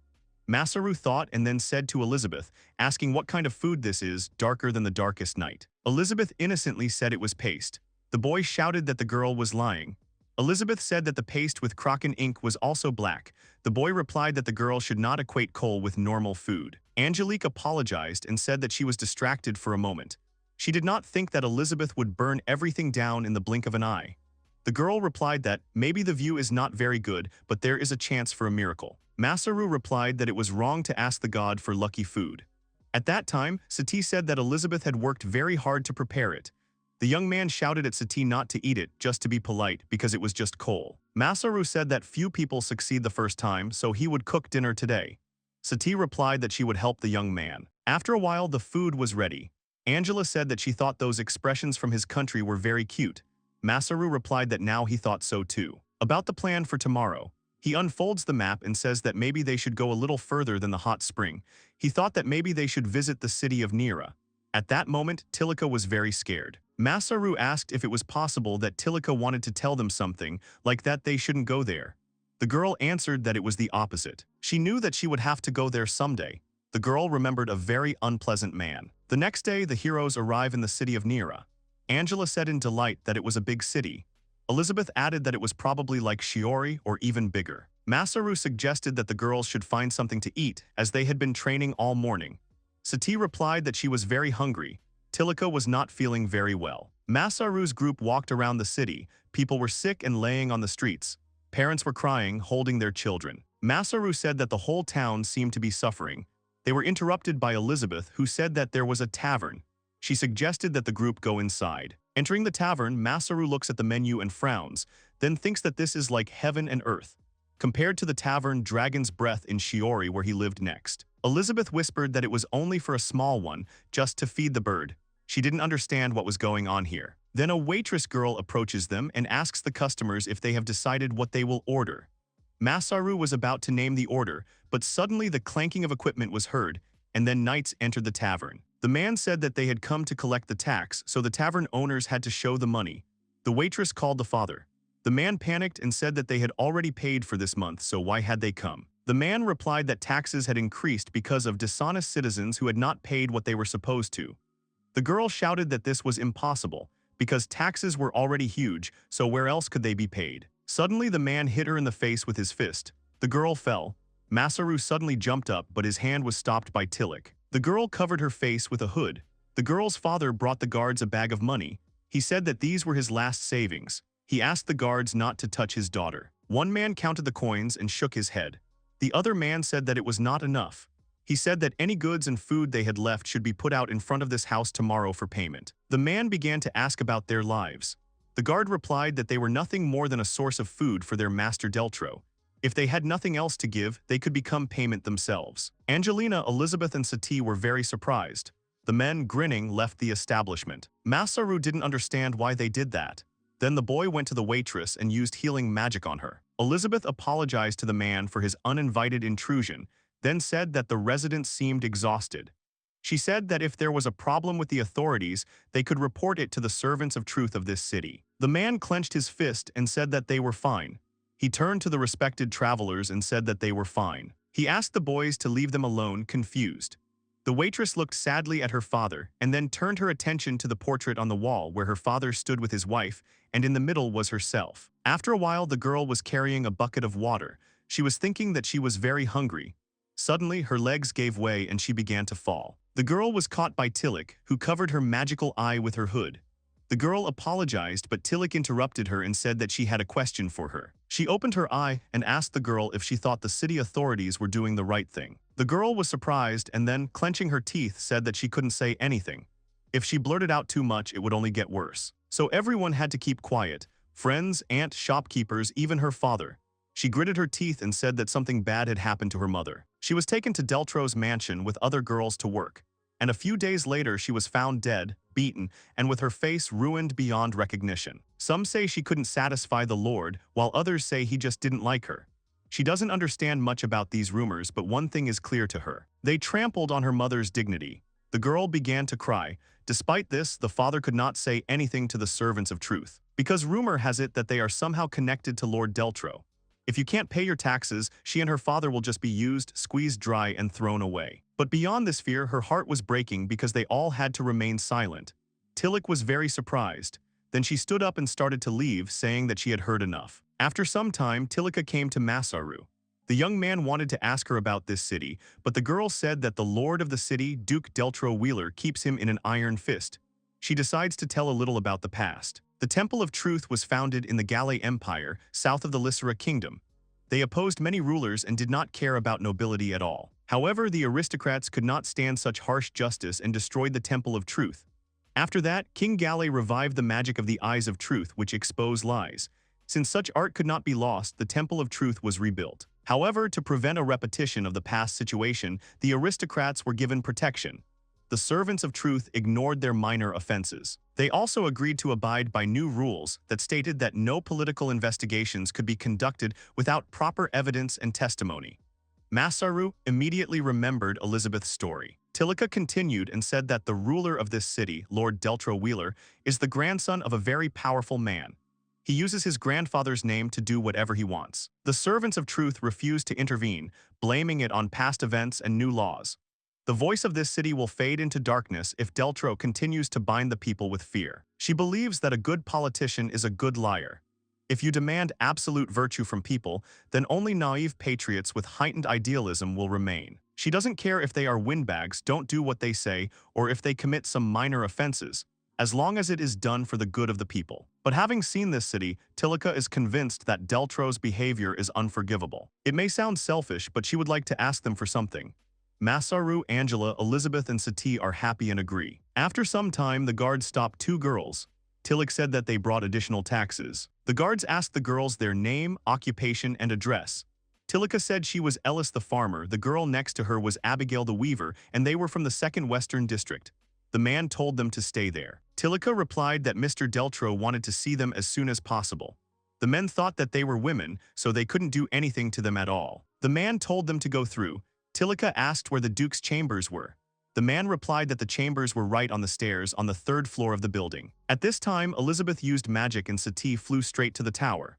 The girl apologized and neutralized the guard. The guards heard some knocking and asked what was going on. At that moment, the girls knocked him out. Tilika said that as they had found out earlier, their security was weak since no one even tried to oppose them. Sati had noticed all this earlier with the help of the Hawk's Eye. Then Tilika said that Sati and the others would deal with all this, and she and Masaru would go on. Masaru then asked Tilika if he had to dress up as a girl. Tilika replied that he had to take them by surprise. Masaru asks why Sati didn't come since she is also a good swordsman. Tilika replied that they had helped the town with money by buying a wig and makeup. Masaru said that they could have bought something else.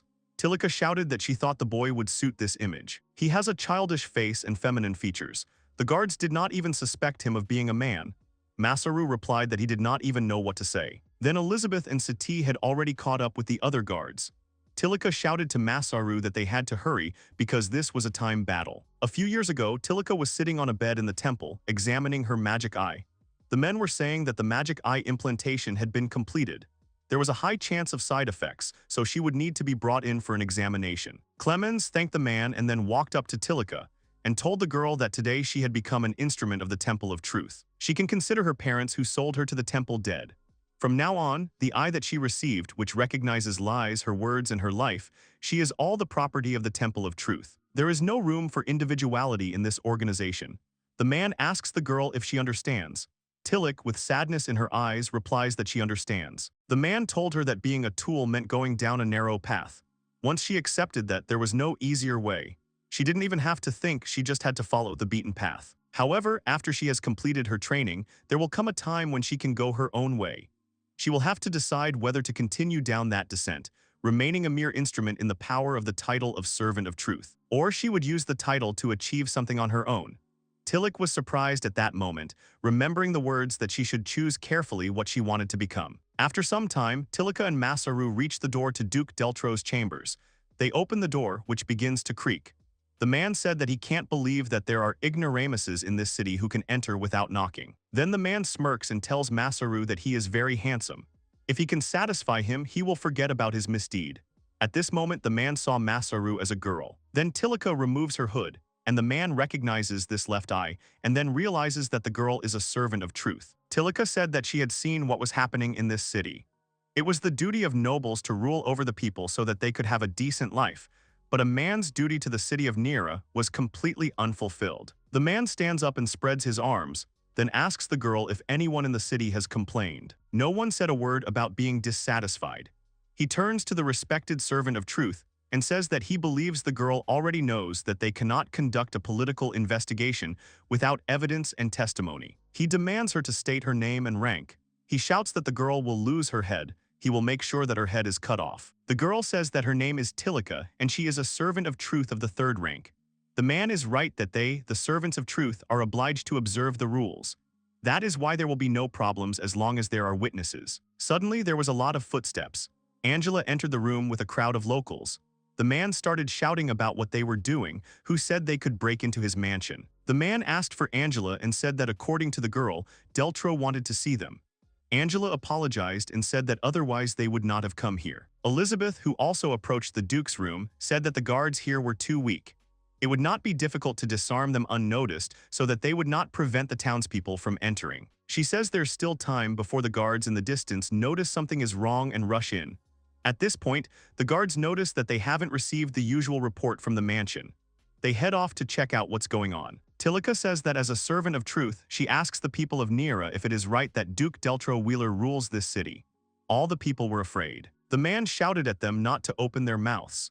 If they behaved decently, he would forget that they had broken into the mansion and allow them to return to their normal lives. There is no point in saying yes or no.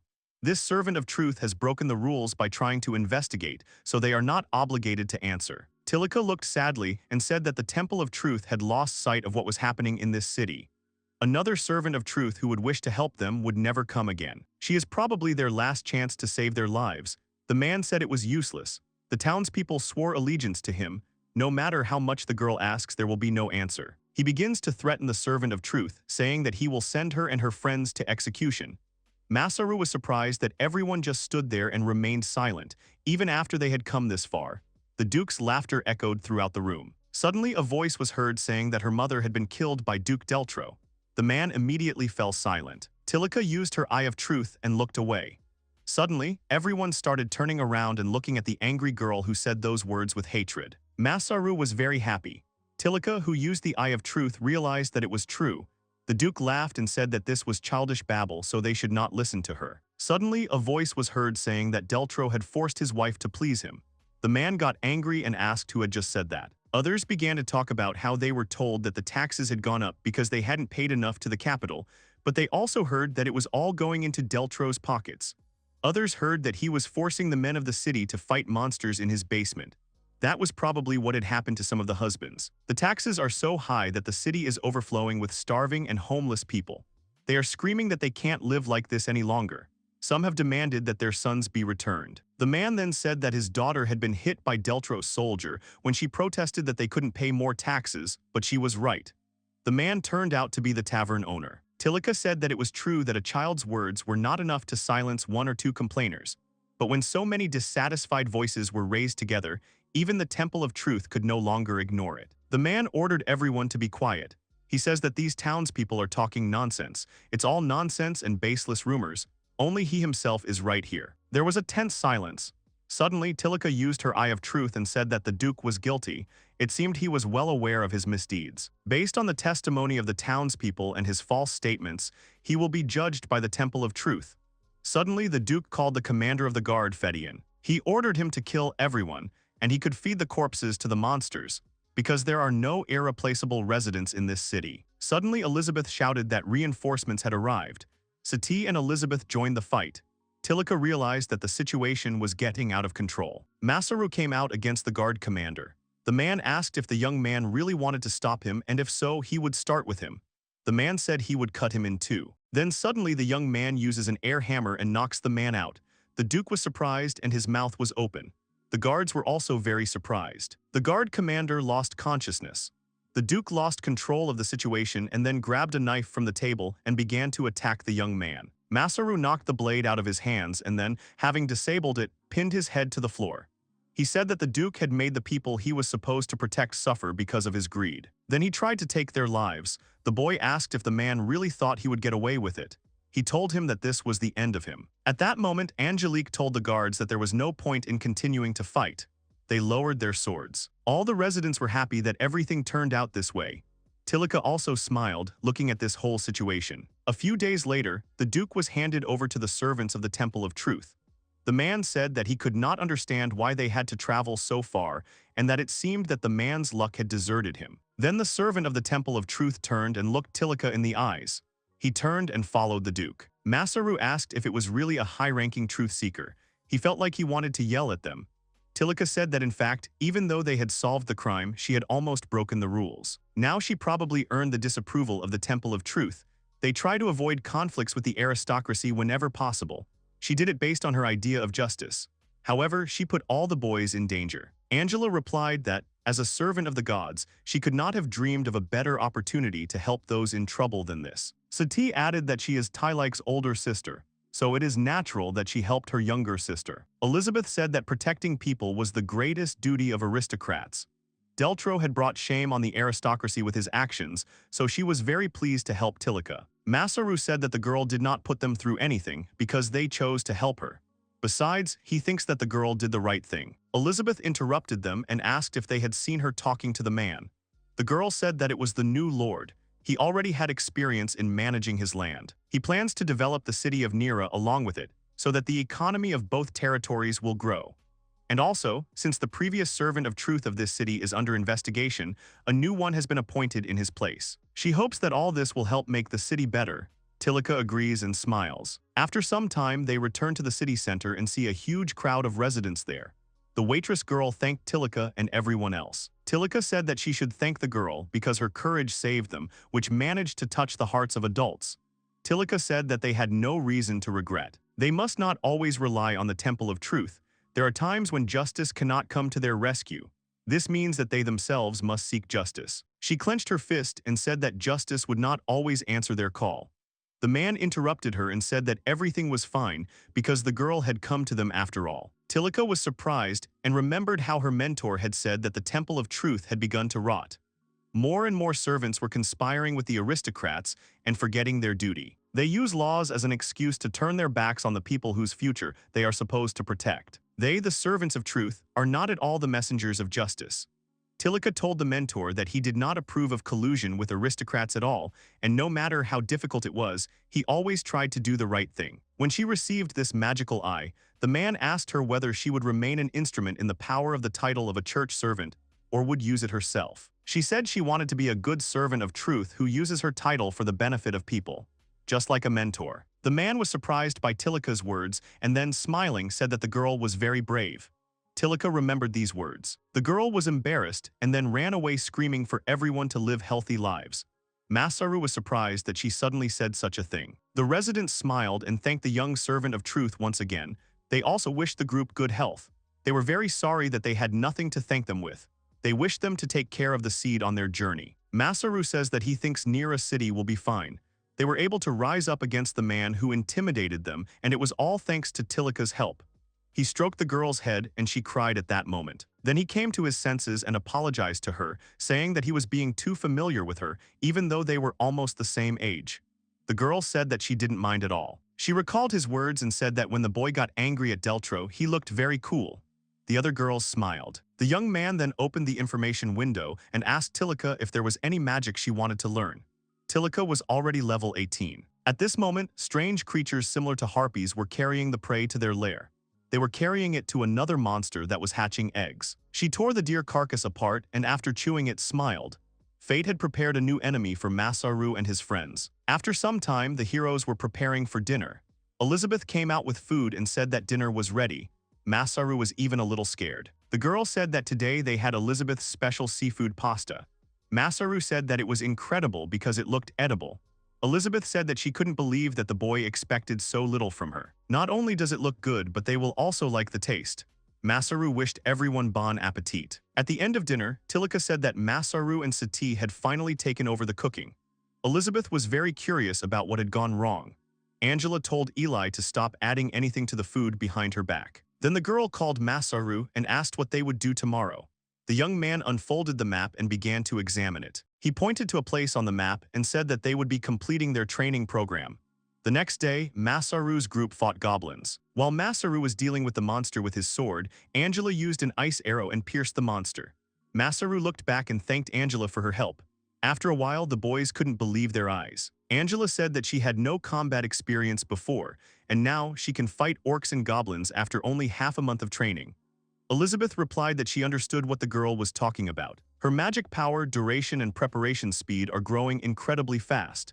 This is thanks to Masaru's cheat. The young man said that perhaps it is worth thanking the god Ito. Suddenly, Sati heard something.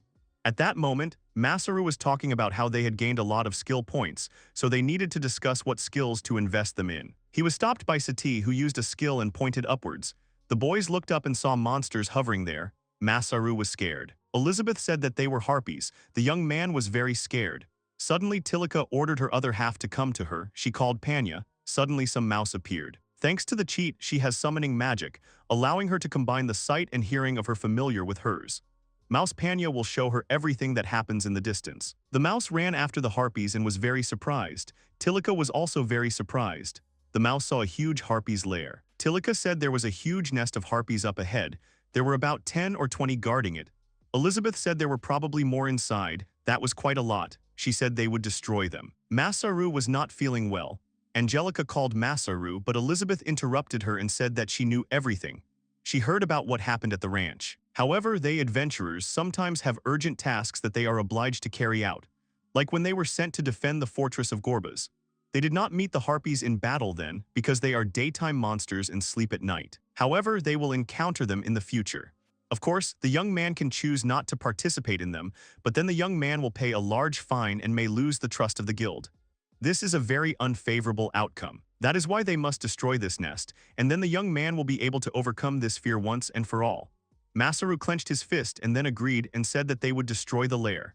At this time, the harpies were being watched by the mouse Tiliki. Angelina stood with Elizabeth. Elizabeth said that she was so cruel, but it was the only way she could help him overcome this trauma. Sometimes she didn't like this side of him. Masaru probably likes kind girls like Angela more. Angela started laughing. Elizabeth shouted that there was nothing to laugh about. Angela told Elizabeth that she tries not to show it, but she cares about what others think of her. She thinks that being kind does not mean saying nice things to others. And then it's worth being strict with the one you care about. Elizabeth is kind, and Masaru knows it too, and that's why Masaru is trying to confront the past now. She is still a newbie as an adventurer, just like Sati and Tilika, so Masaru can only consult her about many things. Each of them has different abilities and can help each other. She thinks that as long as the 5 of them are together, they will be able to overcome any difficulties that come their way. Elizabeth smiled, and Sati, having overheard their conversation, began to wipe away her tears. Angela said that she still felt sorry that Masaru was not hers alone. Elizabeth agreed with the girl. They were interrupted by Masaru, who said that according to Tilika, there were about 40 harpies there, and one of them was noticeably larger than the others, and she was also guarding the eggs in the center of the nest. Elizabeth said it must be the harpy queen. She must be destroyed at all costs because she could spawn a new flock of harpies elsewhere if she escaped. She is also their main target. Elizabeth said that he will use long-range magic to destroy the nest. Masaru should remain in the rear as a trump card. With the newly learned high-ranking spell, Miraculous Light, he would be able to supply them all with mana, so he should stand behind and transfer the mana while they attack with combat magic. Then they will deal with any harpy that survives the first attack. Their current forces are more than enough to deal with them, but they still need to be careful not to make mistakes. The plan will be called Hit Them Hard, Then Let's Move On. Masaru shouted that he was worried about this name. Elizabeth was flexing her fists and said that she would finally try out her new spell. At that moment, Tilika said that she would call off Panya for now. Sati added that it was very convenient. Masamune, looking at the girls, thought that their lives were now in his care. He had no time to be nervous. He had to protect them. He had to pull himself together. The girl starts to get nervous, but suddenly Angela takes his hand. The girl tells him that everything is fine and they will protect him. Masaru realized that just as he wanted to protect them, they wanted to protect him too. He exhaled and thanked the girls, then told them that they would do everything together. Having reached the lair, Elizabeth began to cast a spell that, according to the agreement of the ancestors, she brings a piece of her spirit so that it becomes the basis of her power. The girl commanded to be as fast as an arrow and as strong as a hammer blow and heed her words. The Queen of the Harpies noticed something was wrong. Elizabeth called upon the lightning of the god to strike her enemies. Suddenly, a huge bolt of lightning struck right into the Harpies' lair. It was a terror storm. The Harpies' lair was destroyed. Then Tilika called Hawk, who was an eagle. He began to fly over the Harpies' lair and suddenly a crunching sound was heard. The Harpy Queen emerged from the rubble of her lair. She staggered across the lair where the bodies of her kin lay. Tilika said the queen was still alive. It looked like the other harpies were blocking her. Elizabeth said it was a curse. Suddenly, the queen harpy heard a cracking sound from the eggs she was hatching. However, these eggs were destroyed and broken. The harpy began to scream and saw her relatives who had survived. The harpies began to attack Masaru and the girl. The boy says that they have been discovered. Elizabeth says that it is exactly according to plan. She tells everyone to keep them in sight so that they do not attack from blind spots. Sati used her bow and shot an arrow straight at the harpy, which pierced the harpy's chest. Angela used Ice Storm at that moment, hitting the harpies with a wave of ice that froze their wings. Tilika summoned Taiga, who was a huge tiger. Masaru thought that thanks to the presence detection skill, he could accurately determine where the harpies were. The youth uses a fire arrow and pierces one of the monsters. He thinks that it won't be like the ranch here and he can do everything. Suddenly, Sati shouts at Masaru to turn around. At that moment, Masaru was attacked from behind by a harpy. Elizabeth charged her blades to save Masaru. Tilika sent Taika towards him, and Sati aimed her bow and arrow towards the boy. At that moment, Masaru remembered what happened before. Suddenly, Masaru turned around and stabbed the Harpy Queen with his sword. He said he would no longer live in the past. He was fine now. The young man, looking at the harpies, says that skills can be learned without cheating. Monsters are also capable of this. Probably, the queen had a stealth skill that counteracted his presence detection. However, thanks to Sati's acoustic detection and his higher skill level, he was able to react in time. Angela asked the boy if he was still afraid of the harpies. The boy replied that he now knew that he could fight them with the proper training. Besides, he is not alone now. The girls began to hug the young man. At that time, a rich carriage was driving along the road. The man who smelled the flower turned to the coachman named Keynes and asked him what color he thought she would like as a gift. The man replied that he believed the girl would be happy with any gift from Mr. George. The man smiled and said that he was looking forward to meeting dear Tilika. The wait was over and it was time for Masaru to propose. After some time, Masaru and Tilika arrived at the room in the Adventurers Guild. The man said that a notice had arrived from the Temple of Truth. He already knows about what happened in the city of Nira. They have uncovered the crimes of Duke Deltro. However, the local servant of truth must solve such problems. If he had committed a crime, it was up to the senior servant of truth to deal with it, not Tilika. Besides, even though she had managed to obtain evidence, witness testimony was not enough. She has not fulfilled all the conditions for a political charge. He asks if the girl understands that she has repeatedly violated the code of the servant of truth. Masaru added that it should be said that thanks to Tilika the city was saved. The girl put out her hand and stopped the boy. She replied that she understood and was ready to bear any punishment. The man replied that in that case he would read her the order. Truth servant of the third rank, Tilika is suspended from work for 3 days. Everyone froze. Tilika asked if she was really being suspended for 3 days. The man asked if that was not enough for her. The man then turned to Masaru and asked how much he was involved with Nira's case. Masaru replied that he was involved enough to know that Delto and Nira's servant of truth were in cahoots. The man then asked Masaru to keep what he said a secret. Revealing political crimes is one of the main duties of a servant of truth. This means that sometimes rules must be abandoned in order to provide for unrighteous deeds. Therefore, they decided to show leniency towards the violations committed by the servant of truth Tilika. They did this to save face. In fact, they are trying to hide the fact that some servants of truth are colluding with the nobles, including those at the top. So they are just talking nonsense to hush this matter up as quickly as possible. A high-ranking minister of truth, who was temporarily in charge of Neru, recently stopped at Shiori on his way to the capital. He told the man that he did not seem to be doing his best as a mentor to the third-rank truth worker Tilika. The man replied that after what she had done, he was sure that he had taught her correctly. He smiled and told Masaru and Tilika that they should have seen the sour expression on that high-ranking servant of truth when he told him that. It was quite a sight. The boys smiled. In any case, the girl is suspended for 3 days, starting today. She is forbidden to work and use the magic eye. The girl said that she understood. The man then gets down to business and tells Masaru that the month he was given has already passed. George Byron, who has been recommended as Tilika's husband, will arrive in town tomorrow morning. If Masaru wants to take Tilika's place as husband from him, he will have to prove to the man that he is a better magician than George. The young man agrees. Tilika says that, to be honest, she doesn't like the test chosen for this. George will have an advantage. The man replies that it is dangerous to fight one-on-one, as both of them possess advanced magic and are capable of instantly killing their opponent. and if he asks to demonstrate their spells to him, it will become more difficult to choose a winner. The test he chose would clearly determine the winner while also ensuring their safety. Masaru told Tilika not to worry. It might be dangerous, but he had trained for this day with the cheat. He tells the girl that he will definitely win. She agrees. The next day, everyone gathers. George says that after coming all the way here, he really must duel this commoner. He asks you to explain to him why. The man turned to Clemens and said that he didn't mind them discussing Tilika's marriage here, but if things got tense, they should go outside. The man said that one of the duties of a servant of truth is to leave an heir for the magical eye. Therefore, when choosing a spouse, they evaluate mastery of magic, not pedigree. George says he was told the man didn't like dealing with aristocrats, but now he understands very well that the man is a stubborn man. He asks for forgiveness and says that it cannot be that the servants of truth would conspire with the nobles. He points to Masaru and says that this is going to be a spectacle. This is the chance for the magnificent George to show his power to the people. He throws a glove at Masaru and says that in order to make this duel official, a challenge must be made. The young man dodges the glove. George said he should have raised his glove to show he was accepting the challenge, but he ducked it as if it was dirty. Masaru apologized and said the man threw it suddenly. Clemens then calls them to go to the Shiori Adventurers Guild training grounds. Masaru doesn't understand why there are so many spectators. Suddenly, a man appeared and said that he was there to judge this fight. He asked the participants to get ready. George and Masaru used earth magic to create giant stone golems. The judge said that the winner would be the one who reduced the opponent to a state where he could not be restored. It is also forbidden to attack golems directly. Then it is allowed to use magic inside their golem in an attack. George looked at Masaru's golem and wondered what those horns were on his head.